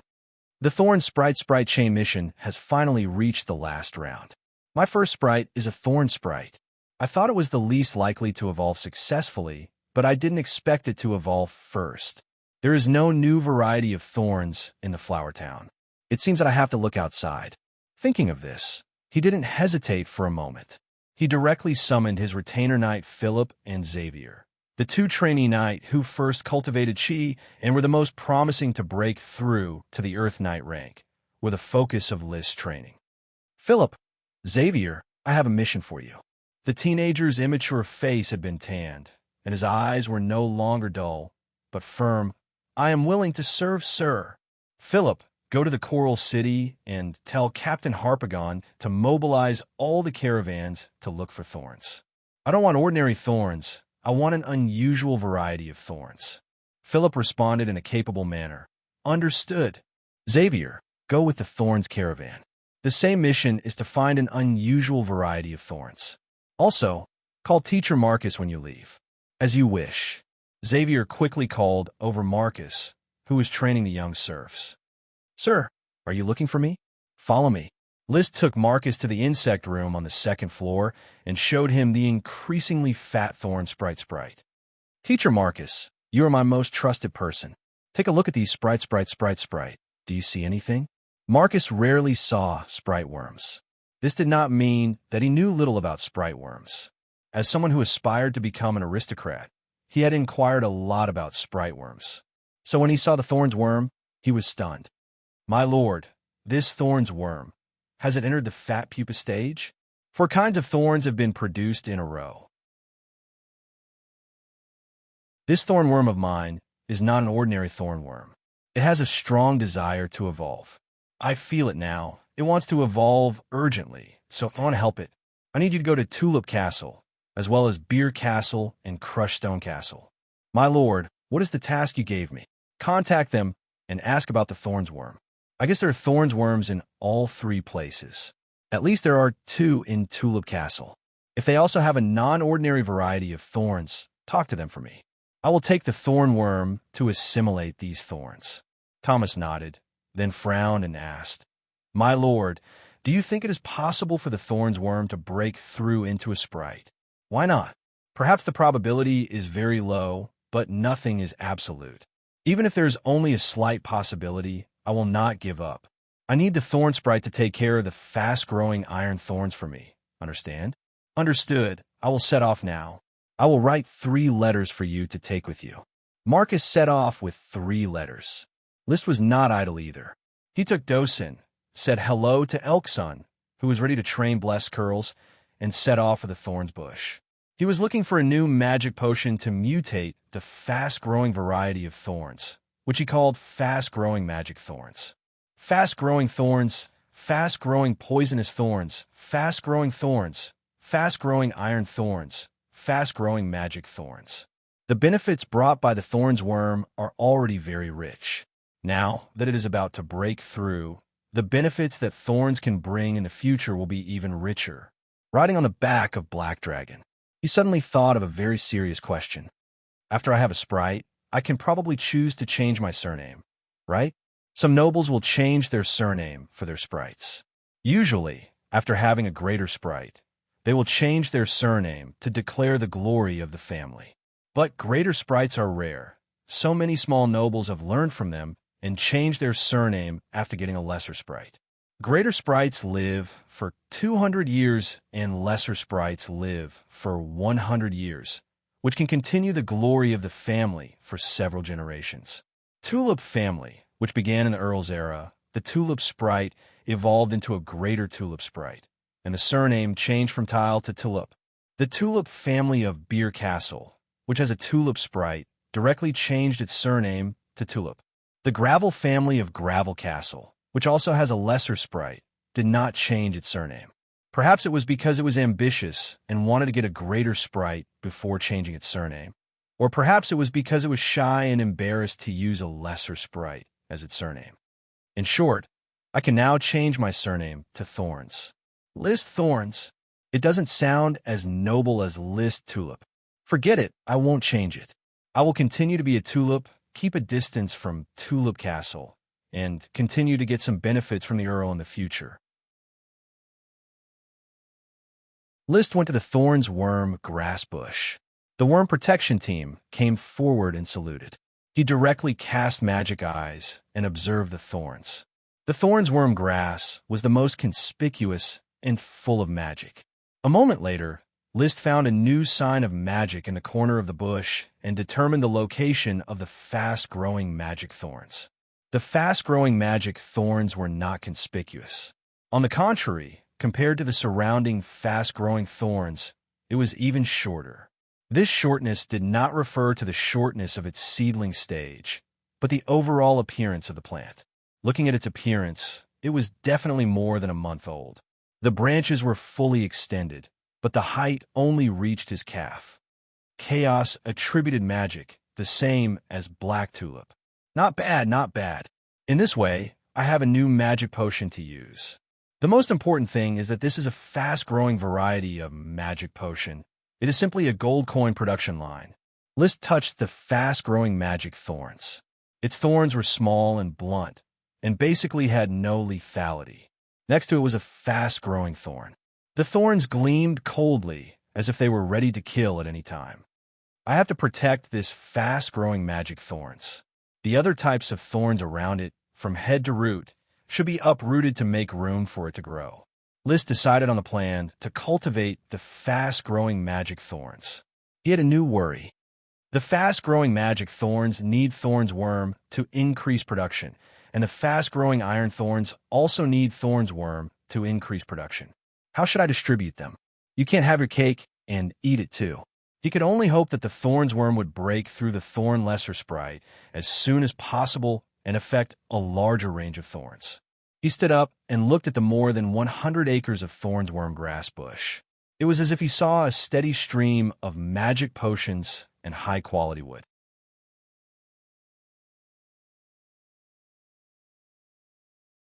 Chapter 165. Oh, heavens! After receiving the notice, Gort rushed to the Garden of Thorns. He immediately opened his mouth wide and described in an exaggerated manner. I can't believe this is true. Magic ingredient thorns? I thought that Flower Town was a place of night glory, but now I understand that this is more like the birthplace of night glory. The birthplace of night glory? I like that, Advisor Gort. There may be more surprises that you can't imagine. List pretended to be mysterious. With the existence of the smoke mission, everything here was a matter of course. Dragon. Smoke dragon. A dragon that could create a country. So, this little benefit was nothing. Are there more surprises? Of course, you will know soon. List was referring to the evolution of Thorn Sprite. He believed that news of a new variety of thorns would soon come back. When the time came, after the assimilation of the Thorn Sprite, what would be obtained would be a magical Thorns Lesser Sprite. He did not tell Gort, as Gort's big mouth could not keep secrets. As for the evolution of Thorn Sprite, he was not ready to announce it until the moment of success. He was only going to let Marcus know. List trusted Marcus very much. His family had settled down in Flower Town. He skipped the topic. List said, Teacher Gort, the Garden of Thorns can be transplanted and planned. My idea is to transplant the fast-growing thorns and poisonous thorns to the edge of Thorns Ridge and surround Flower Town to prevent it from being invaded by World of Warcraft or thieves. This is a big project. Gort looked embarrassed. It may not be possible for a short time. The autumn harvest has arrived, and I am organizing the serfs to harvest this year's crops. Then wait until after the autumn harvest to arrange the Garden of Thorns. But for now, arrange for people to dig up the ordinary thorns around the fast-growing magic thorns, so that the magic ingredient thorns can grow and multiply, as you wish. After a while, the insect officer who was inspecting the worm stalks, Rum Wine Barrel, also hurried over. List then added, We need to strengthen the protection of the Garden of Thorns. There will be at least 4 insect protectors in each squad. They will be divided into 8-hour shifts. Understood. Also, I will buy a few big drums and place them in the wooden houses where the insect guards are on duty. If there is a situation, they will directly hit the drums to alert us. After making the appropriate arrangements, he reluctantly left the Garden of Thorns. Back at the castle, Elksun Truth has designed a complete set of tools for training blessed curls, including Eagle Sprout, Eagle Tripod, Eagle Canteen, Eagle Gloves, Eagle Cage Sleeves, Falcon Platform, False Bait, and a series of equipment. These were all precisely made according to Blessed Curl's body shape. It wasn't too expensive, but it wasn't cheap either. There are so many of them that it would cost at least 1 gold coin. Baron List, we're about to enter the eagle taming phase. Please refrain from feeding blessed curls. As for the rest, leave it to me to make it unable to sleep. In the end, I will completely surrender to the arrogant head below you. Got it. List reached out and touched Blessed Curls. Although Blessed Curls wouldn't bite List, it would avoid his touch. It didn't like anyone touching it. In the following time, Blessed Curls' training began. Moving out of the castle and locked in a separate falcon room, Elksun stared at Blessed Curls and recorded his detailed data. It must be said that this witty and humorous magician, instead of doing magic work, worked as a breeder, which was quite interesting. Mr. Elksun, what magic are you good at? Earth and water. Let me ask you a curious question. How did you become a magician? Elksun recalled, Baron List, I was born in a serf's family. It happened that my teacher passed through Snakespeare City and went to the town where my family lived to pick some plants. He needed a helper and chose me. After that, he asked me if I would like to explore the truth with him, and I said yes. So you are from Snakespeare City. My family was originally a serf in Midway Island. When I was a child, because the Lord Viscount Clare angered the Marquis of Deep Throat Island, I was exiled to a deserted island. So my family and I came to Coral Island and settled in Snakespeare City, but my parents have died, and I am now alone. The Marquis of Deep Throat Island full name Wallace Pineapple Green, one of the 7 marquises of the Grand Duchy. The Viscount of Small Kerchief Island, whose brother, the Viscount of Big Kerchief Island, was a nobleman of the Marquis of Deep Throat Island. As for Midway Island, Liszt had never heard of it and knew nothing about Viscount Clare. But in the early years, the Tulip family acquired Coral Island and bought a large number of serfs from all over the world. Presumably, Elkson was bought as a serf to Coral Island at that time. Chatting for a while, Liszt suddenly asked, "Mr. Elkson, do you know fire magic? I'm not proficient, but I'm sure I will. Then, I have a batch of fire magic potions. Can you make them into magic potions for me?" Liszt decided to hand over the production of magic potions to Elkson. Elkson raised his eyebrows slightly and smiled. "I won't refuse to make money. On the path to truth, gold coins are indispensable. Knowledge is never free. Mages like to make bottles and cans and study all kinds of explosive and dangerous things. These materials have to be bought with gold coins. As a class outside the aristocratic system, if they want to earn gold coins, they have to work by themselves, making magic potions, making magic equipment. Mages who specialize in ice may also make some ice cubes for sale. Of course, some mages will choose to join the aristocratic system.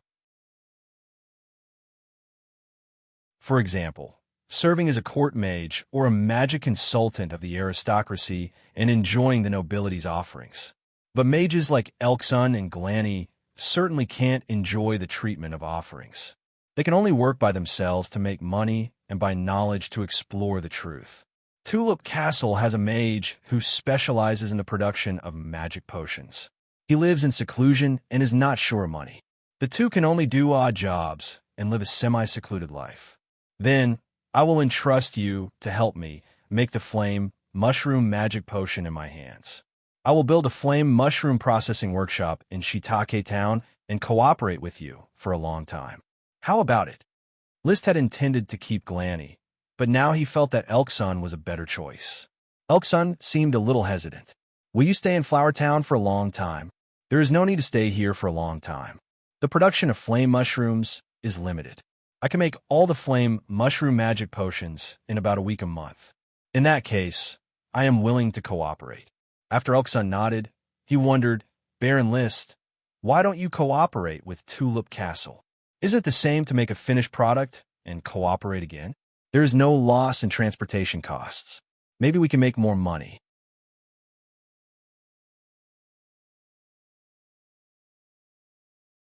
Chapter 166. Elkson presided over the construction of the flame mushroom processing workshop and cooked the eagle every day. Glanny devoted himself to the production of the calm pearl.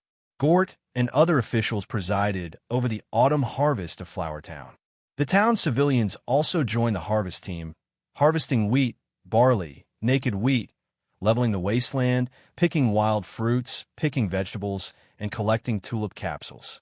After autumn came a long winter of ice and snow, and all crops in Flower Town would stop growing. "Master, this is the newly picked black nightshade today." Butler Carter brought over a plate of small black fruits. With the blessing of the black nightshade spriteworm, the output of the black nightshade field sword, and a plate of fruit could be harvested every day. This thing tasted really good, but it was uncomfortable to eat too much of it. Liszt only tasted it occasionally and gave the rest to his subordinates. Since the outbreak of the thorn spriteworm, the black nightshade spriteworm has become the most useless spriteworm. The black nightshade spriteworm has a low output and cannot be sold in bulk. It can only be used as a flavoring modifier. However, with the example of the thorn spriteworm, Liszt will not underestimate the black nightshade spriteworm. Who knows if one day, the black nightshade spriteworm will have a big outbreak, triggering a series of tasks and evolving into a black nightshade sprite. You tried too. Thank you, Master. After eating a few black nightshade fruits, Liszt asked, "It's almost October, and winter will come in 2 months. Have you started preparing the food stockpiled in the warehouse?" "I have entrusted Captain Harpagon and Captain Sherlock to be ready to purchase newly harvested wheat at any time. Wheat alone is not enough. Corn, beans, salt, sugar, and so on should be purchased. Even in winter, I don't want the castle's food conditions to decline. List didn't want to be wronged.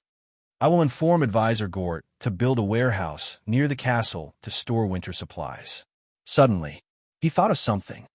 By the way, remember to remind me to ask someone to build an ice house in Flower Town. Yes, master.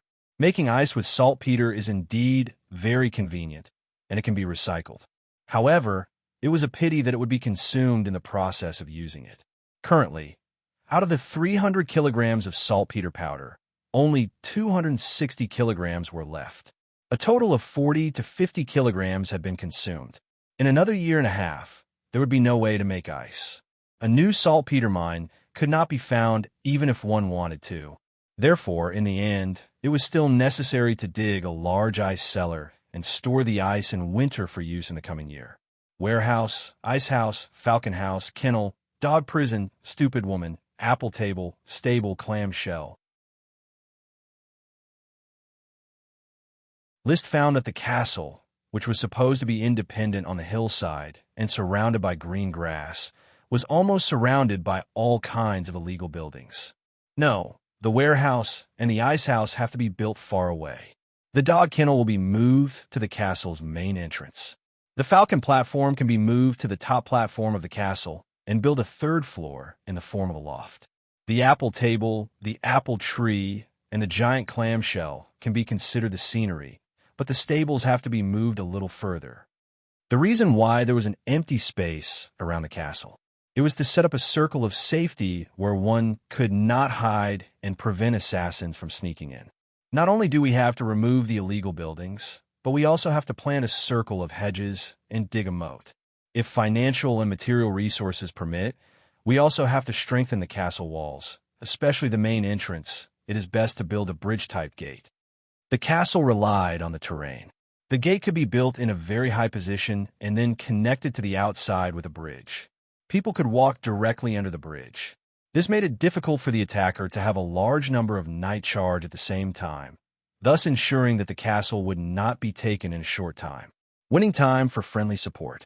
Speaking of which, Flower Town was unlikely to be attacked. After all, List was the Count's son, and the Tulip family's bloodline was the flag on this island. But in case the pirates had to attack, a well-fortified castle could save lives. If I want to carefully complete the castle, I need a lot of money. I am indeed very rich, with tens of millions of fixed assets, but the liquidity, even with the support of the seafood business, is still not enough to make ends meet. It's a headache. A castle that could have its own name.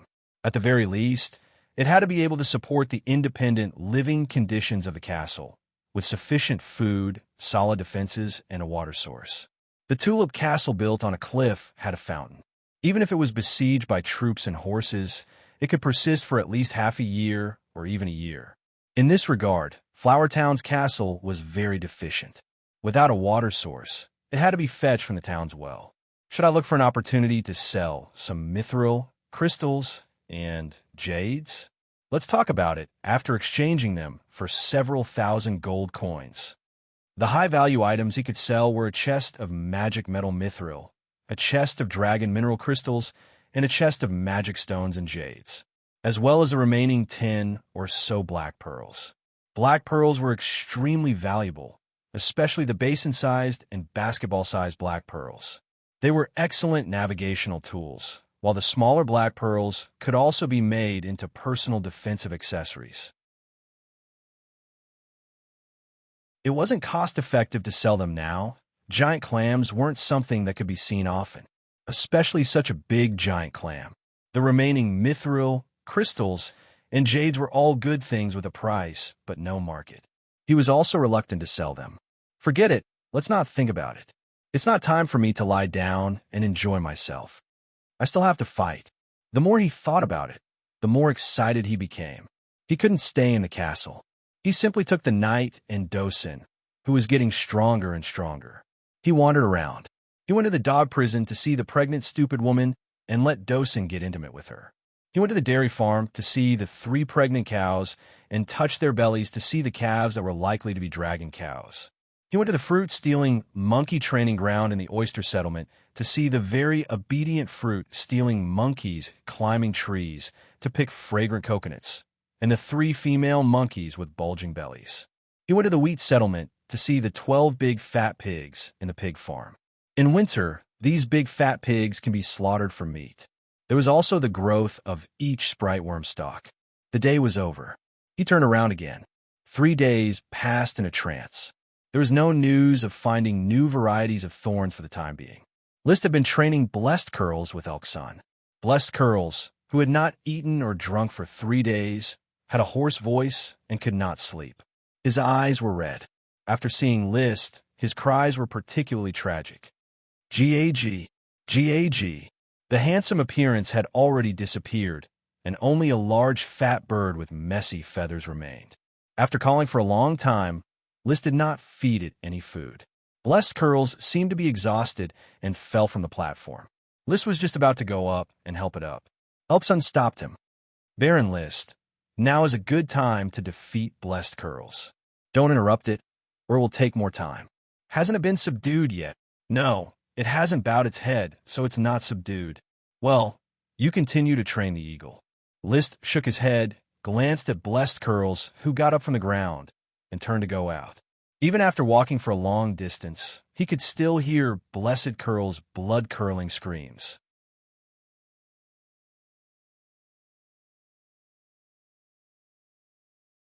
Chapter 167. At the end of October, the weather turned cold. The atmosphere in the castle was getting more and more depressing, mainly because the mood of the owner, List, was getting worse and worse. The flower town was thriving. More than 400 new serfs quickly integrated into the flower town. The autumn harvest harvested a lot of food every day, filling the warehouse. In such an atmosphere, he should be happy. However, the news from the flower caravan made him very uneasy. His tone was slightly gloomy. Harpagon, the flower caravan covers so many small towns in the seafood business and has established a huge information network. Yet, you can't even find a different type of thorn? Harpagon knelt on the ground, frightened. The angry words of an elite Earth Knight and the extremely dissatisfied attitude of a territorial ruler put him under a lot of pressure. Sir Lord, I'm sorry. Harpagon has let you down. I have let everyone in the caravan announce to the public that if you can provide a new variety of thorns, you will get a high reward. However, the thorns sent are all ordinary varieties. There is no variety that meets your requirements. Have you searched all the areas covered by the flower caravan? Birch City, Elm City, Snake Spear City, Gravel City, and the surrounding towns have all been searched. If you want to continue your search, you will have to go to the villages under the towns. Then go to the villages one by one and ask them one by one. List's temper was not directed at Harpagon, but in any case, he was very annoyed. You can directly withhold 1/10 of the flower caravan's fund for the cost of searching for new varieties of thorns. Harpagon replied cautiously, Yes, Sir Lord, Harpagon will search carefully. He got the opportunity to be promoted to the captain of the flower caravan after Grandet was promoted. He didn't want to be dismissed by List for his incompetence and be sent back to the fields. Go and do your work. List waved his hand and let Harpagon leave. Then he sat in a chair and rubbed his temples with his hands. Not only did the flower caravan not find anything, but the thorns caravan was also empty-handed. He thought that the caravans all over the Coral Island would be able to find new thorns by casually asking around. Who would have thought that they would not be able to find it? The caravan has offered a lot of rewards for finding a new variety of thorns. The civilians who get the news will definitely go crazy looking for it. There have been no results for several days, indicating that there is a great possibility that there is no new variety of thorns on Coral Island. Now we can only wait for news from Marcus. He asked the caravan and Marcus to split up and search. It was to find more species of thorns to increase the probability of the thorns sprite worms breakthrough. The more pheromones collected, the greater the possibility of evolution. If there's no good news about Marcus, where should I look? There were none on the Coral Island, so he could only look for them on the other islands. As a minor aristocrat, his social circle was basically on the Coral Island. Counts were aristocrats directly infeffed by the Grand Duke. Most of the surrounding islands were marquises and their followers. Their relationship with the Coral Island was not very harmonious. It was a taboo for the followers of different lords to casually interact with each other. However, there was one island that he could enter and leave at will, the Red Crab Island. List was a legitimate descendant of the Taro family. His mother was the daughter of Merlin Long Taro, the lord of the Red Crab Island, one of the 7 great marquises of the Grand Duchy and the master of the Long Taro Castle. When he first visited Marquis Merlin, he was recruited by the sparsely populated Taro family. If I ask Grandpa Merlin, no, I only need to ask Cousin Meopal for help, then I should be able to complete the task. The huge Red Crab Island was equivalent to a province in China. How could he not find a few different varieties of thorns? Perhaps there were many different varieties of thorns in the hedges of the Long Taro Castle. Thinking of this, the irritation in his heart subsided a little. If one day I can no longer stay on the Coral Island, I will go to the Long Taro Castle for shelter. I believe that Grandpa will at least arrange a viscount fee for me. However, the Red Crab Island was a big family, so it might not be as good as the Coral Island. No matter how close a cousin is, he couldn't be closer to a relative. Suddenly, he thought of Athena's salmon, and his mood could not help but warm up a little. It's been a few months. I don't know if Athena has held hand with other nobles. I remember running in the sunset that afternoon. That was my lost youth. He was very fond of the noble lady who boldly expressed her love to him. But soon, the beautiful memories were interrupted by a mournful wail. The sound came from the falcon's room outside the castle. It was made by the tortured Blessed Curls. The irritation that had just subsided came back. He got up, walked out of the castle, and went to the falcon's room. Elksun was sitting opposite the falcon, his eyes bloodshot. Seeing List arrive, he hurriedly said, "Baron List." "Mr. Elksun, Blessed Curls, haven't you bowed down yet?" "Your wind peregrine falcon, its inner pride is beyond my imagination." Elksun explained awkwardly. He thought that the eagle was in the bag, but now it was completely frozen. The wind peregrine falcon would rather starve to death than bow its head. List suddenly saw red blood on the corner of Blessed Curls' mouth. Did it vomit blood? Yes, in a long-term state of hunger, its body is on the verge of danger. If it is repeated several times, it still won't succeed. Sorry, Baron List, this is a situation I have not encountered in domesticating ordinary falcons. In other words, Blessed Curls may starve to death. There is such a possibility, but it is also possible that after a few days, it will bow its head. After all, World of Warcraft is just a beast. They will succumb to the threat of death. At that time, after a few more training, it will be your qualified pet. Squeak! Blessed Curls, who was vomiting blood on the falcon platform, let out a shrill scream. But its eyes did not show the slightest sign of surrender. It was still stubborn. List looked over, as if he could see through those eyes, disdain for fate. Fate! It was probably the after-effects of the smoke dragon. Recently, he often associated everything with fate.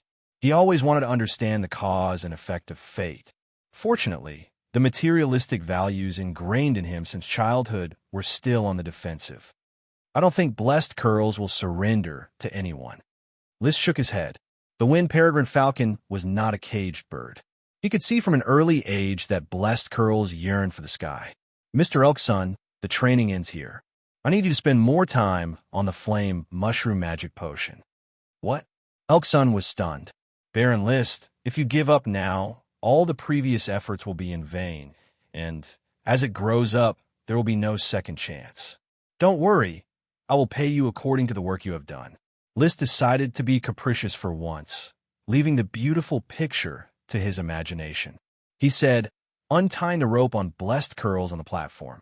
He personally brought meat and water to feed Blessed Curls. Blessed Curls was a World of Warcraft, and its resilience was very strong. In just half a day, it had recovered a lot of vitality. "Fly, Blessed Curls." Opening the door of the falcon room, List pushed Blessed Curls. Blessed Curls was obviously not used to the current situation. It turned to look at List, its eyes flashing with confusion.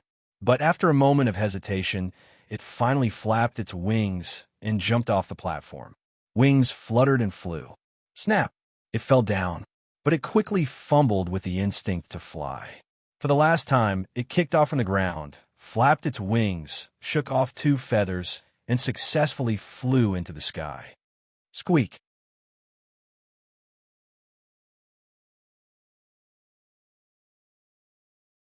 Chapter 168. Master, blessed curls flew away. I know. You must be in a very bad mood right now. Of course, these damn World of Warcraft. The next time I catch them, I'll stew them directly. Liz complained. I fed it and let it go free, but after so long, it still didn't mature and flew away. It can be seen that there is no difference between World of Warcraft and beasts. Woof woof. Dosen protested in the kennel. List vented his dissatisfaction with blessed curls and turned around. There was no longer any angry expression on his face. Mr. Carter, the Thorns caravan hasn't bought the female wolfhound yet. I heard from Sherlock that we need to contact the flower caravan. There is no suitable female wolfhound for Dosen's size in North Valley City. Carter chose his words carefully. As soon as possible, or else Dosen will be suffocated sooner or later. I found that there is something wrong with the way he looks at the horses recently. Well, in order not to let Dosen suffocate, Liz could only train a hard Dosen rock thorns. Poochie. A thick rock thorn pierced the ground. Dosen multiple rock thorns. Poochie, Poochie, Poochie, Poochie. A large group of thick rock thorns pierced the ground. Dosen is really good at World of Warcraft. Baron List. Dosen should be an intermediate World of Warcraft. Elkson, who had just taken a nap, came from a distance and looked at Dosen, his eyes shining. What a beautiful big guy. King of Thorns Ridge is not enough to describe it. He already knew that Dosen had eaten the bloodline fruit. List touched Dosen's big head. In intermediate World of Warcraft, it should be a very weak one, especially since it can only release rock thorns. Multiple rock thorns is barely a new spell, but after all, it's just a superposition of rock thorns. The essence has not changed. Dosen turned around and licked List's hand. His hands were instantly covered in saliva. The valet quickly took out a handkerchief and handed it to List to wipe his hands. Elkson laughed. It is not an adult World of Warcraft, and its understanding of magic is not very good. Even for us mages, it takes a long time to master a kind of magic, let alone World of Warcraft. As it grows older, it will automatically comprehend the power bestowed by its bloodline and guide it to release new magic. I hope so. List was not a loss. At least now, Dosen has no natural enemies on the Coral Island. From now on, I will train it to adapt to the battlefield and help me gain glory. You will obtain countless dazzling honors, just like the Count. List smiled faintly. I think so too. This was not boasting. This was called confidence. Nobles must have a thirst for glory and self-confidence. Humility will only be considered timid or unmotivated. No matter what List thinks in private, on the surface, he must pretend to be ready to go to the battlefield at any time and make a career. Only in this way can his subordinates follow him. Life is like a drama. It all depends on acting skills. As an experienced adult soul, coupled with the aristocratic education his predecessor received from childhood, he was undoubtedly proficient in acting. After performing, he asked, Mr. Elkson, how is the production of the flame mushroom magic potion going? The reagent is being prepared, and I believe it will soon enter the production phase. The flame mushroom is a very good magic potion, and it is not difficult to extract magic power to make a potion. Then produce it as soon as possible. In the past few days, List has stabilized in the elite Earth Knight stage, and he has also tried to continue practicing without the help of magic potions. But it turns out that he has no talent different from ordinary people, and he will also be limited by the bottleneck of Qi, unable to increase the total amount of Qi in his body. The elite Earth Knight, who usually can't afford magic potions, will instead begin to hone his Qi operation skills. Constantly practicing Qi operation skills can also improve strength, and through the refinement of Qi secret books, the strength will increase by more than a little. An elite Earth Knight alone against 7 or 8 ordinary Earth Knight is not a problem. As a wealthy nouveau riche, List wasn't in a hurry to hone his Qi operation skills. Currently, he was proficient in 2 Qi secret books, Flame Surge Fluctuations and Fire Dragon Drill. Moreover, he was proficient in the Qi secret book Multiple Arrows. Another Qi secret skill, Magic Eye, was also at large success. Coupled with Black Dragon and the Red Blood Sword, his personal strength far exceeds that of Marcus. Among the elite Earth Knight, he is definitely the #1 figure. If you count Dosin, you may be able to deal with the count. Should be possible. He has not seen the Sky Knight go all out, nor has he seen the power of the Sky Knight when charging on the battlefield, so he can only make an estimate. After all, the stronger ones in low-level World of Warcraft are said to be able to deal with the Sky Knight. Dosin is already at mid-level World of Warcraft, and with his violent rock Thorn's magic, he can make the Count suffer. Coupled with List's cheering, "No," the battle command, it should be possible to deal with the Count. The development of the territory is on the right track. There is no need for List to do anything deliberately. So, most of the time, he is looking for things to do. The young body of a 16-year-old is full of energy, and he can only find something to do by himself. He decided to inspect the progress of the production of the Calm Pearl. In the new house in Wheat Town, Glanny took the magic apprentices and lived an almost invisible life, even eating in the studio. At this point, List must admit that Glanny is more dedicated than Elksun. They are both mages, but the two seem to be polar opposites. One is arrogant and paranoid, the other is humorous. Elksun is more sociable, while Glanny concentrates on his work. On the other hand, Glanny seems to be more knowledgeable. If it was a young native lord, I am afraid that Elksun's humor would be far better than Glanny's dullness. But List appreciates Elksun's demeanor, but he knows how to analyze rationally. Elksun's eagle training method is very detailed, but other aspects are very vague. Especially in terms of professional knowledge, he is far less solid than Glanny. Lord Baron, the teacher is busy. He asked you not to disturb him.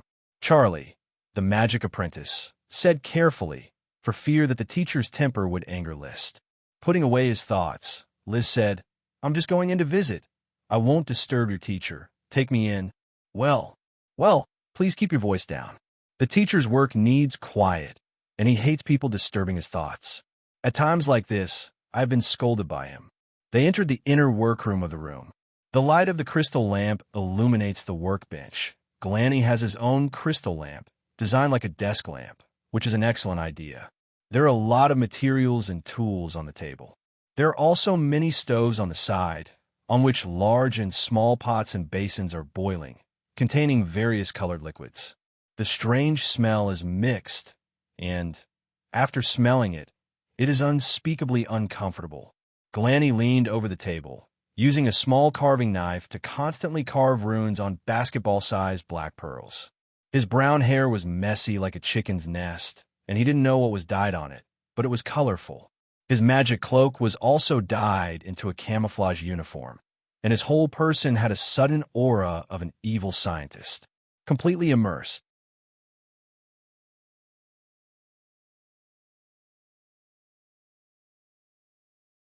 Chapter 169. He watched quietly for a moment. List didn't say a word and left Glanny's studio. He didn't understand what Glanny was doing. Take good care of your teacher and pay special attention to the bottles and cans cooking on the stove. Don't let them explode. Safety is far more important than work. Before leaving, he specifically told Charlie. He was really afraid that Glanny would suddenly make an explosion. 9 out of 10 magic research accidents were explosions. Explosions in the form of various types, including, but not limited to, all kinds of violent magic that went off the rails. Why were there so few magicians in the world? Part of the reason was that magicians were secretive and did not have a large number of apprentices. Another part of the reason was that they died in various magic experiments and explorations. No matter how much a knight tormented his chi, he would at most kill or maim himself. If a magician had an explosion accident, his teacher and apprentices might die. It was not a pity for a magician to be killed. His sea-calming divine pearl had been destroyed, which was a heavy loss. This calm pearl would be allocated to the flowers. It just so happened that the flowers was about to embark on its first voyage to explore Black Horse Island. He also had another black pearl the size of a basketball and a black pearl the size of a wash basin. These two were reserved for the new ship in the future, especially the black pearl the size of a wash basin. In the future, when he went to sea, this huge black pearl would be his standard to accompany him. An ordinary small black pearl could disperse the wind within 5 meters. The calm pearl, according to Glanny's estimation, could disperse the wind within 150 meters. But even if the wind was dispersed, the waves would continue to output, and the ship would still be in danger, but much less. The black pearl the size of a wash basin, made into a calm pearl, might be able to disperse the wind within 300 meters.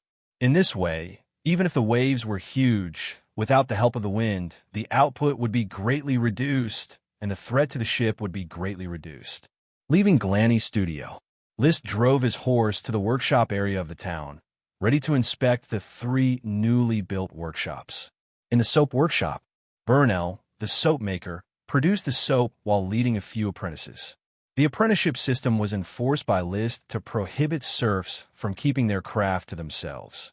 At the same time, a qualified apprentice would receive a certain reward from the castle. With the introduction of this system, the craftsmen, workers, and apprentices were obviously more serious. Previously, he had purchased the smithy of the old blacksmith in the town. He had given the old blacksmith a few gold coins that he would never be able to earn in his entire life, hoping that the other party would be able to groom a batch of qualified blacksmith apprentices. In the end, after forging a few thousand caddies of iron, not a single apprentice managed to learn the craft of blacksmithing. This made List very angry. Blacksmiths were free people. In essence, they only needed to pay taxes and were not restricted by the Lord. However, List still found an opportunity to teach him a lesson. The taste of meat fried with a leather whip had left a deep impression on him. Now, the old blacksmith obediently taught his apprentice, wanting nothing more than to teach him. Therefore, there must be carrots, and there must also be sticks. Only the carrot and the stick could carry out the Lord's will. The production of the soap is stable. The soap is limited by the pig pancreas, plus the waste in the experimental formula process, so the production is not much. Burnell reported his work progress to the visiting list. Continue to research. The current soap is almost as comfortable as perfumed soap. Perfumed soap was made from the pods of the acacia tree mixed with flowers. The cleaning effect was average, but the production cost was very expensive, especially on Coral Island, which lacked acacia trees. Only aristocrats could afford to use perfumed soap. Soap, pancreas, was made from a mixture of plant ash and pig pancreas. The pancreas of other animals may also be effective. The production cost was relatively low, and the cleaning effect was also very good. However, it seemed that the level of soap developed by Burnell still needed to be improved. Therefore, the current soap workshop was still producing at a loss, and the production capacity was only provided to the castle and some officials and their families. At this time, Burnell suddenly said, "Sir Lord, when I was studying the soap formula, I had an idea. I want to mix soap and soap to see if I can make a better soap. So I tried it and found that the soap formed quickly and was very smooth, but I don't know if this is the soap you want." A soap mixed with soap? List felt that this idea was a bit wonderful. "Is that so? Let me have a look at the mixed soap and bring me a basin of water." "Yes, Sir Lord." Burnell quickly dispatched an apprentice to bring out a plate of light pink mixed soap. The soap was kneaded into a flat oval shape, a total of 3 pieces, and looked a bit rough. Another apprentice came over with a basin of water. List dipped his hand in the water, then applied the mixed soap and rubbed it. Suddenly, a lot of foam appeared. The mixed soap in his hand was very smooth, and its decontamination ability felt very good. Especially after washing, his hand felt very clean and had a faint fragrance. Although this was not a soap he had seen, the effect was close to what he remembered. What is the cost of making it? And what is the ratio of soap to soap? List asked. Probably one piece of soap can be mixed with 3 soaps to make 4 mixed soaps. But I think it may be more economical to grind the pods of the acacia tree directly into soap powder. About 1 mixed soap can reduce the cost to 40 copper coins. The cost of the soap is 1 silver coin, right? It's more than a silver coin. The soap powder I bought is too expensive. The cheapest soap cost 2 silver coins each, which was 200 copper coins. The soap powder cost 1 silver coin, and the total cost was at least 110 copper coins. If the cost of the mixed soap was reduced to 40 copper coins, it could be sold at the price of 2 silver coins, which would beat the soap on the market. Even if the soap powder was not used, buying the soap directly and making it into a mixed soap, raising the cost to 1 silver coin, was still profitable. Burnell, you did a good job. The mixed soap is better than I thought. In the future, you can slowly study the soap. The workshop will immediately start making the mixed soap. I have to give it a nice name. Do you have any suggestions? List was full of confidence in the mixed soap. The feel and the decontamination effect during washing were a grade higher than that of the soap. If a picky person like him thought it was good, the other nobles would definitely slap the table and applaud. The nobles were very willing to spend money on items that improve the quality of life. Sir Lord, under your guidance, I was able to develop the mixed soap. You should give a name. Burnell said respectfully.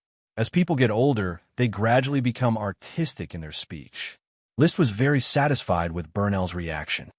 Then, let's call it flower soap. I will make it a specialty of Flower Town. Burnell and the apprentices around you, be sure to keep the formula of the flower soap strictly confidential. Please rest assured, Sir Lord, do a good job. I have rewards for any invention that can bring benefits. Although the soap has not been developed, the flower soap is barely qualified. Burnell, reward you with 10 silver coins and your apprentices with 20 copper coins each. Thank you, Sir Lord. Burnell took the apprentices and thanked him. List was also very happy. The flower soap could not bring as much revenue as the seafood business, but it was still very sure that it could squeeze out the current soap market and even sell to the outer islands.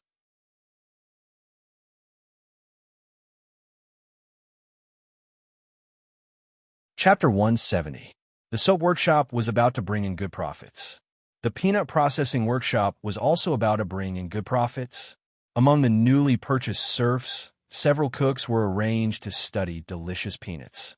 At present, they had already developed peanut butter, peanut crisp, salt and pepper peanuts, and fried peanuts. A small batch was handed over to the Thorns caravan for sale. The response was very good. Many aristocrats who tasted the delicious peanuts expressed that they would buy them in large quantities next time.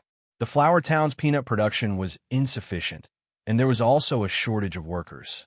The head of the peanut processing workshop, the cook Lucas, had already entrusted the Thorns caravan to purchase peeled peanuts from the North Valley City. Well done. List only gave a verbal praise and then left. The peanut processing workshop was his idea. These people were just executors and had no creativity. He liked to use gold coins, silver coins, and copper coins to encourage creativity, discovery, and role models, rather than encouraging hard work, because the serfs were supposed to work hard in the first place. The last stop was the distillery. Frank Distillers brewed fruit wine, Berding brewed rice wine, and Huntella brewed beer. They were all making the best use of their time to brew wine as soon as possible to earn income for the distillery. However, no one in the distillery knew how to brew liquor, and, similarly, no one knew how to brew wine. There was no difference between ordinary wine and fruit wine. However, fine wine required high craftsmanship, and the selection of grapes was very meticulous. Dry, semi-dry, sweet, and semi-sweet varieties of wine had different techniques. On the Coral Island, only Tulip Castle had mastered the technique of brewing sweet wine. Crescent wine, sweet and cold, was famous in the Grand Duchy. The red wine from the Razy Manor cellar that List had drunk in the Long Taro Castle was the best among dry wines. These techniques were all secret techniques that were exclusively mastered by the greater aristocrats. The same was true for liquor. As a distilled liquor, The brewing process of liquor was more complicated and was monopolized by the greater aristocrats. Liquor, such as gin, might not even be available in ordinary times. Therefore, the Flower Town's distillery could only brew some simple fermented liquor. After inspecting the distillery, List began to ponder. If I remember correctly, distilled liquor has an additional process compared to fermented liquor. It seems that alcohol and water have different vaporization temperatures to purify alcohol. Repeated distillation can produce high spirits. Because he didn't like to drink, he didn't know much about wine. He had read a lot of novels in the past, and most of them mentioned distilled spirits. It looked quite simple, so he had a vague impression of it. Perhaps I can let the winery study distillation technology. Maybe we can brew liquor and increase the specialty of Flower Town. Rice wine is made from fermented grains. Liquor was essentially brewed from grains. List thought that if he further distilled the rice wine, would he be able to obtain white wine? So he called the 3 brewers over. I'll give you a mission. Remember, this mission is highly confidential. If anyone leaks it, their entire family will be whipped to death. The 3 brewers tensed up and replied, "We swear to keep the mission a secret." Very well, I got a formula. It is said that liquor is obtained through the distillation of rice wine. By heating the rice wine, turning it into steam, and then introducing the steam into other places to cool it down and turn it into water, the water in the rice wine can be removed. In the end, what is left is liquor. You should explore a few more times and strive to brew Flower Town's liquor. The 3 winemakers were confused by his words, but he still simply replied, "Please rest assured, Sir Lord. We will brew the liquor as soon as possible." The task was assigned. List felt that another specialty of Flower Town was waving to him. He even thought of a name at this moment. It's called flower wine. Well, it's graded. Flower wine with low degrees can be called 5 years of aging. Flower wine with high degrees can be called 10 years of aging, 20 years of aging, and even 100 years of aging or 500 years of aging. Suddenly, it occurred to him that the Grand Duchy of Sapphire only had a history of more than 150 years. Before that, there were only monkeys on the island. Forget about 500 years of aging. Let's just say that in the year of the founding of the country, a winemaker came to Coral Island and personally brewed a jar of wine. There's only one jar, but we can make one jar every year. Just like an 82-year-old Lafite, no matter how many years we drink it, we can never finish it. Thinking of liquor sales, many classic cases immediately popped up in his mind. But he also discovered the risks. Liquor is a profiteering industry. Without a strong backing, it is difficult to guarantee. I must cooperate with Tulip Castle. With the banner of Tulip Castle, business would be good. As an Earl of the Grand Duke, Lee William Tulip was definitely one of the top figures in the Grand Duchy of Sapphire. Moreover, he also served as the Grand Duke's groom and would have close contact with the Grand Duke every year. If he wanted to pull the banner, he must share the profits with Tulip Castle. List in mind, the more he integrated into the world, the more he knew the importance of aristocratic connections. Levis, Lavera, and even Lytton, no matter how scheming they were still relatives. They were people who could help in times of crisis. The Viscount of the small Kerchief Island was destroyed. The Viscount of the big Kerchief Island, which had been separated, was still running around, investigating and urging the Grand Duke to find the murderer. Liz certainly hoped that the Tulip family could grow and become a towering tree that could shelter them from the wind and rain. Black Dragon walked steadily, with almost no rise and fall. Liz was able to think very well on horseback. His thoughts jumped around, and then he thought of the distribution of profits. Then he thought of another idea. Speaking of monkeys, maybe I can promote the monkey wine? The existence of the monkey wine was not important. What was important was the gimmick. Aristocrats liked to be extravagant. Extravagance did not only include wearing gold and silver, gems, and famous horses, but also included the arts and the pursuit of rare things. Monkey wine was obviously a rare thing. However, aristocrats with deep foundations are too few. They are all nouveau riche who have been rich for 3 or 4 generations. including the tulip family. They have only made their fortune in recent generations. They might not necessarily have much interest in things like monkey wine. They should be more interested in gems and gold coins. In any case, when selling the fruit wine, he could first hype it up. Subsequently, Liszt inspected several other shops and workshops. At present, in the flower town, there were only 3 shops in the commercial district: a bakery, a grocery store, and a barber shop. In the workshop district, there were only a blacksmith shop, a leathersmith shop, a locksmith shop, and a tailor shop, as well as a newly built winemaking workshop, soap workshop, and peanut processing workshop.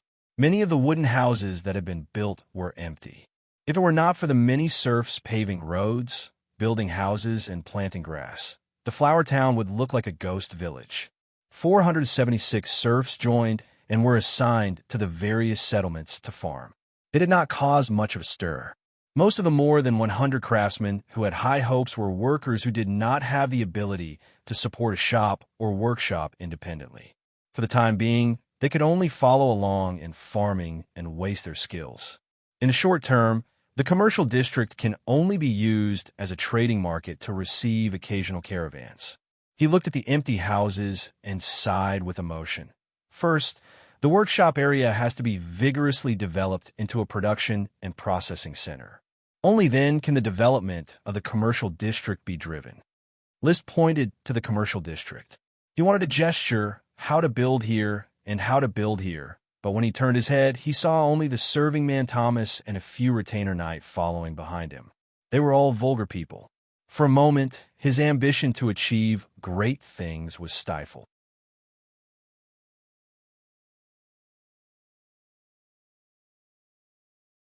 Chapter 171. Secretary. Liszt was very disappointed. He did not have a secretary. There was no way to realize the shameless and impatient life of the rich and powerful, where the secretary would do whatever she wanted, and the secretary would do whatever she wanted when she had nothing to do. In fact, he did not even have a personal maid.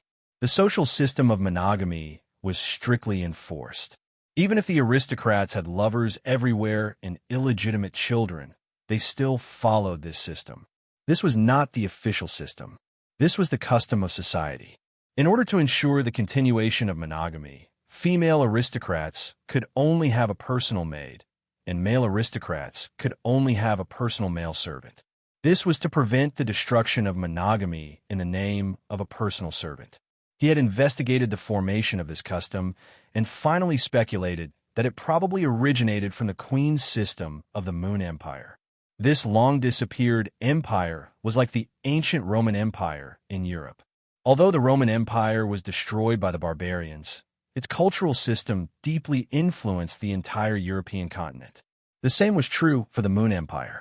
As the strongest empire at that time, its cultural influence still existed. At present, most countries had more or less absorbed the language of the moon. Including the hierarchy of knight, the relationship between lord and vassal, all originated from the Moon Empire. The queen system was also preserved. In many countries, there were once women who were kings. The Grand Duchy of Sapphire did not have a queen, but the monogamy system was inherited. The Moon Empire. I wonder what the situation is like. As the lord of small town, Liszt had more leisure time. He liked to read night novels and heard about the Moon Empire countless times. The knight would always find the ruins of the Moon Empire in a certain place and obtain treasures. They would immediately become powerful and fight against the heavens and the earth. Because there was no habit of recording history, most of the information about the Moon Empire was passed down by word of mouth. This kind of information transmission was distorted as high as 99%. Therefore, the Moon Empire became a legendary empire, countless beautiful and incomparably prosperous. Just like the ancient Greece of the Europeans and the ancient kings of Confucius, all kinds of beautification and all kinds of embellishments replaced the truth and became the official history in people's minds. It's annoying not to have history books. I'm really afraid that I will read too many night novels and take the nonsense as a messenger. Liszt shook his head. He did not want to think about these nonsense things anymore. Other than satisfying his curiosity, He studied history because he wanted to learn about politics and tactics through history. He wanted to talk about the general trend of the world, but he decided not to bother with the nonsense of history. He returned to the regret of not having a secretary. He felt that he had to speed up the training of a group of female retainer knights to be his personal bodyguards. Otherwise, there would be no atmosphere and passion when he gave speeches and gave pointers. After inspecting the town's buildings, Xianxia returned to the castle. He went straight to the study, took out a thick bast paper and a quill, and prepared to sort out his plans for the flower town. If the flower town is to be built into an economy that mainly focuses on the primary processing of agricultural products, then the current layout of the town will have to be replanned and the trade routes will have to be modified. Land transportation conditions are far inferior to sea transportation. Sailing directly from the sea to Coral City would save more transportation capacity. He first drew a rough map of the Coral Island. In the study of the Count in Tulip Castle, a map of the Coral Island was hung on the wall. The whole island was in the shape of a distorted 8. The northeast corner was the flower town. The narrow part in the middle of the 8 was the deep water port. The Coral City was built next to the deep water port. Limited by the terrain, it was impossible to travel in a straight line from the flower town to the Coral City. In the middle, one would have to pass through the North Valley City and the Yulin City in the shape of a Z, which would waste a lot of time. The geographical location of the flower town is remote. The wharf must be built quickly and the sea can be opened. Land transportation can be supplemented by building a checkpoint at the entrance to the Thorns Ridge. In this way, the flower town's main area will be divided into 3 parts: the wharf, the town, and the Thorns Ridge, which will respectively undertake trade and processing tasks. He wrote a few serpentines in the workshop area of the town. They were all workshops planned to be built: sugar workshop, spice workshop, textile workshop, leather workshop, paper workshop, tofu workshop, tulip workshop, as well as shoe shops, bone shops, and so on. At the wharf, he also wrote the planned workshops: brick factory, cement factory, pottery kiln factory, salt factory, glass workshop, and so on. Near the Thorns Ridge checkpoint, there were also planned workshops: carpentry workshop, slaughterhouse, horse market, and so on. Some of these workshops did not have enough craftsmen to support them, and some had technology to be developed. But in List's vision, these should be achievable through hard work. But soon, he lost interest in writing again. Costo has reported that the flowers are ready to go to sea at any time. Now we only need to wait for Glanny to build the Calm Pearl, and then we can explore Black Horse Island. Once Black Horse Island was seized, his future strategy would focus on Black Horse Island. The importance of Flower Town would undoubtedly drop a lot, especially when he achieved military merits and turned Black Horse Island into his own fief. He would definitely hand it over to Flower Town. Just like the Tulip family gave up their original fief and moved to the Coral Island, taking root in the new territory. When I have enough financial and material resources to solve the technical problems of paper, cement, tofu, glass, and so on, I am afraid I will already be a Viscount of Black Horse Island. Thorn sprites could be born at any time. Once there were sprites, they could generate a steady stream of financial resources. It would not be difficult to arm a knight squad. At that time, it would not be difficult to charge on the battlefield and make contributions. The Grass family and the Gravel family were awarded the title of Viscount by virtue of their respective sprites. As the son of the Count, as long as he made contributions, there was no reason for the Count not to grant his son the title of Viscount. At that time, Black Horse Island could be designated as his own fief. The aristocrats could exchange credit for deserted islands. In case of great contributions on the battlefield, it would not be impossible for the Grand Duke to directly enfeoff the island. Becoming a direct vassal of the Grand Duke was more dazzling than being a marquis or an earl's vassal, and his promotion in the future would be faster. Rulers always like to promote new aristocrats to check and balance the old aristocrats. But once I become a vassal of the Grand Duke, I will have to be independent from the Tulip family. Will I be the Viscount of Black Horse Island? List Thorn? Of course, this possibility was relatively small. He was just a baron. How much contribution could he make to be valued by the Grand Duke? Moreover, he was a vassal of the Count. The Grand Duke generally would not cross the line and win over the vassals of his subordinates. In particular, the Count had a good relationship with the Grand Duke, so he would not be casually roped in. Anyway, Black Horse Island is mine. The Black Dragon Horse herd must not be touched by anyone. If he won a Black Horse Island, he had to make contributions and get the title. Lys put down his quill and looked out of the window. In the distance, several horses were leisurely eating grass. People will die on the battlefield. At that time, I will see if I can find the same position as Levis, act as a liaison, do logistics, and get some merit. He paused. He calmly said to himself, but the night squad must be trained as soon as possible. My own chi cultivation must also be accelerated, and Dosen's training must also be strengthened.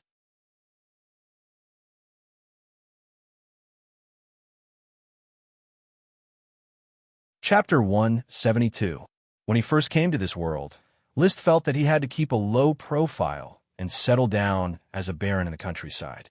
With the improvement of the quality of life, the class position has rebelled. He began to cluster around the aristocratic knight system, but he was unwilling to go to the battlefield and just wanted to develop. Now, Flowertown has been developing at a high speed, and the Thorn Sprite is about to be born. His thoughts have changed again. The impulse for glory and the desire for his own island have deepened step by step. The idea of not going to the battlefield has also been replaced by going to the battlefield, doing logistics, and getting achievements. He became like a real aristocrat. He was swallowed up by the world, or rather, he actively integrated into the world, into the knight system. Some people are proletarian fighters who have devoted their lives to the liberation of all mankind. I admire such people, but I will never imitate them. Lys' mind is still clear. Integrating into the world is not passive, but the result of his initiative. My goal in life is to ride a dragon, to become my own master. He wants to be a king, not a vassal. With the existence of smoke missions, modern knowledge in his mind, and the social system still exists. This gives him enough confidence to achieve the big goal of life. Walking to the window, Blessed Curls, who liked to squawk on the windowsill, was no longer there. There was a flash of nostalgia in his eyes, but it was gone in an instant. Then he looked into the distance. Just as Blessed Curls does not want to be a pet, he does not want to be a servant, even to the king. He can accept being corrupted by aristocratic life, but he does not allow his knees to kneel to anyone except his parents. The road is tortuous, but the future is bright. First, set a small goal for myself, to find a secretary. No, to become a viscount. The knight system of this world has a medieval style, the core of which revolves around lords, vassals, and land. Although social customs, cultural production, and the European Middle Ages on Earth, there's a huge gap. Productivity revolves around dragons and sprites, which is also different from Earth's productivity. But in essence, it is a form of feudal serfdom in the European Middle Ages. It was an economic system established by feudal lords in their territories to exploit and enslave serfs, and it was a very cruel exploitation. Serfs and free people had almost no means of production, because the real means of production were dragons and elves, but both of them were firmly monopolized by the nobles. This kind of system was very exploitative.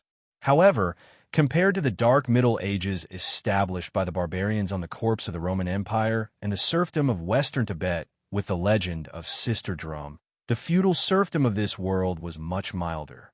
At least the serfs and commoners still had a way to rise. Combat aura was like the ancient imperial examinations in China.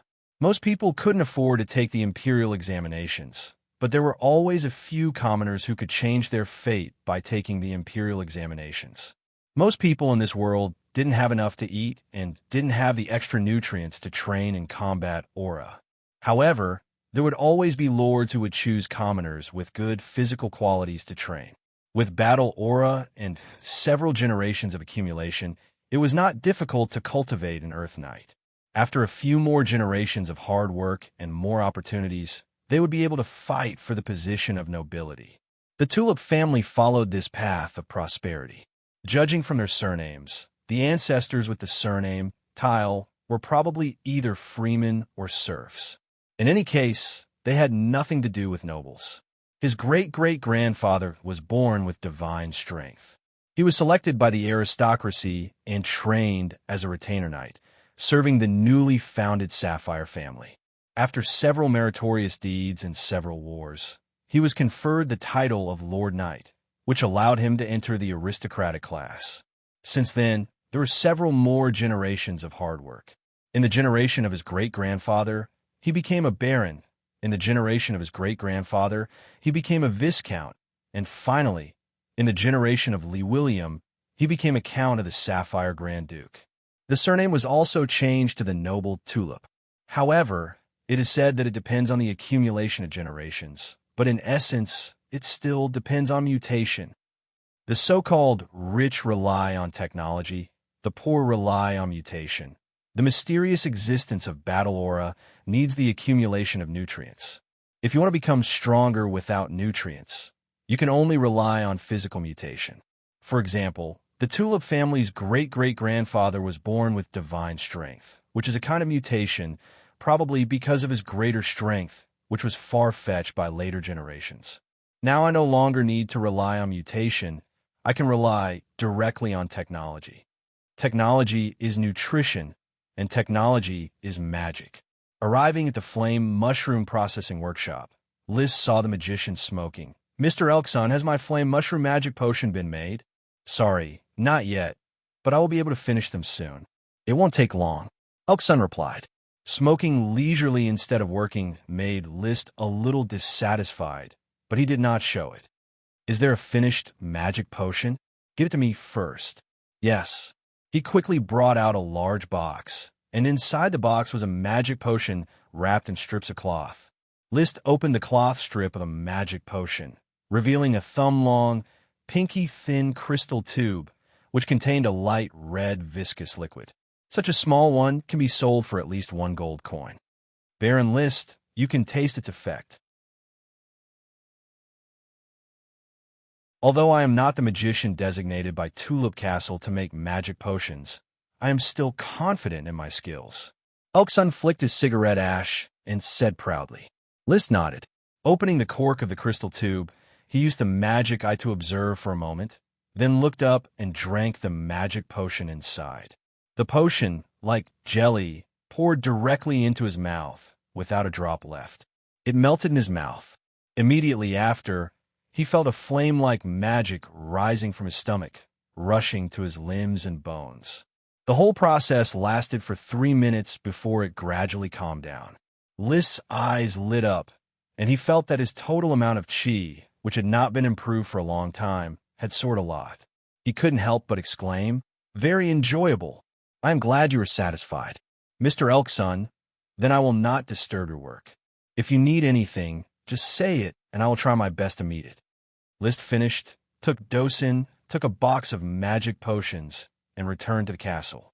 From today on, the road to the potion pot officially opened. 1 day later, Marcus, who had been on a business trip for several days, finally returned to Flower Town. He brought the news that List was most concerned about. "My lord, fortunately, I did not fail. How is it? Where are the new varieties of thorns? I have contacted Tulip Castle and Gravel Castle, but no new varieties of thorns have been found. Only Beer Castle on Beer Island has a new variety of thorns.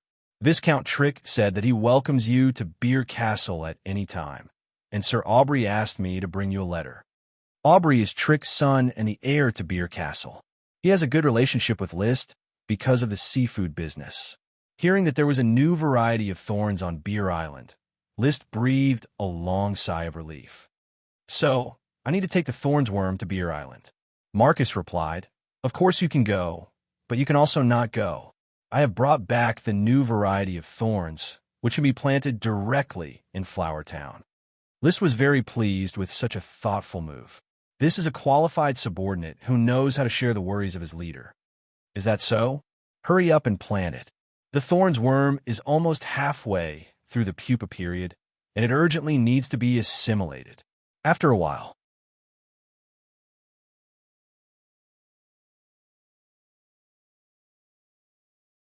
Chapter 173. The fat pupa stage of the thorn sprite was already 3 times the size of other sprite worms. Its originally glossy skin gradually dimmed, as if it had aged. This was indeed the case. The fat pupa stage meant evolution, but it also meant death. In a short 1 or 2 months, if it couldn't break through its own shackles and evolve into a sprite, it would exhaust its remaining life force and turn into ashes. It has sensed the pheromone of the new species of thorns. List held up the thorn worm in the jade box. Their minds were connected, so he could deeply feel the thorn worm's emotions at the moment. It was a complex emotion full of excitement, apprehension, fear, and courage. Ordinary sprite worms would never have so many emotions. Only by evolving could they grow. The new species of thorns was just a thorns with a change in the color of its leaves. It was not much different from ordinary thorns. No matter what, when the thorns worm landed on the branches of the thorns, its already slow movement suddenly sped up, climbing along the branches of the thorns. It had no legs, only tiny fleshy protrusions, but no matter how it climbed up the tree trunk, it would not fall off. This kind of magical creature could ignore the laws of physics and crawl in the air. In particular, if it wanted to climb from one bramble to another, it didn't need to land on the ground. It could just wriggle in the air and easily cross the gap between 2 brambles to collect the pheromones of the next bramble. Marcus, who had arranged for the Squire Knight to stand guard and patrol the area, hurried over. He looked at the thorns worm and was equally perturbed. "My lord, can the thorns worm succeed?" "Of course." List's mouth suddenly showed a beautiful arc, and his smile was as bright as the sun in March. "Don't be nervous, Mr. Marcus. The thorns worm has succeeded. I can feel the restlessness in its body. It's a new power, it's evolving." In fact, he could not feel it at all. The reason why he was so sure was because of the smoke mission that appeared in front of him. Quest completed. Reward: 1 thorn sprite. Because of Marcus's interruption, the smoke serpentines quickly dissipated, as if nothing had ever appeared. Sometimes, List felt that there was no smoke at all. The reason why others could not see it was because of the projection of fate in his mind. Otherwise, the smoke dragon must have been to Earth. Otherwise, why would it appear in the form of a mission, and the content was also familiar to List? Just like how the invisible dragon couldn't be seen, only upright and courageous people could see it. The smoke form of the smoke dragon was probably the same as that of the invisible dragon, a special existence that transcended magic power. The other fairy dragons, emerald dragons, and yellowish dragons probably all existed in some special form. This also explained why the holy dragon was only a legend. People could not see what they really looked like. Even ordinary tri-elemental dragons and elves. It was also a special existence. At this time, the thorns worm's skin turned gray at a speed visible to the naked eye, and its luster completely dissipated. The originally tight skin was also covered with wrinkles, as if it had reached the end of its life. However, its emotions were extremely excited, and it had an indescribable joy and happiness. Using magic eyes, Liz could see that the chaos magic in its body was constantly producing bubbles like boiling water. Then the bubbles burst, and some kind of invisible change was born. It seemed to be blown up by the boiling magic bubbles, and the thorns worm's body was still growing. The bigger its body was, the more decayed and old it looked. The more excited it was, the more agitated it became. Liz was also excited, and he wanted to sing a song. Marcus, who was next to him, could not feel this excitement, but he saw the thorns worm grow like a balloon.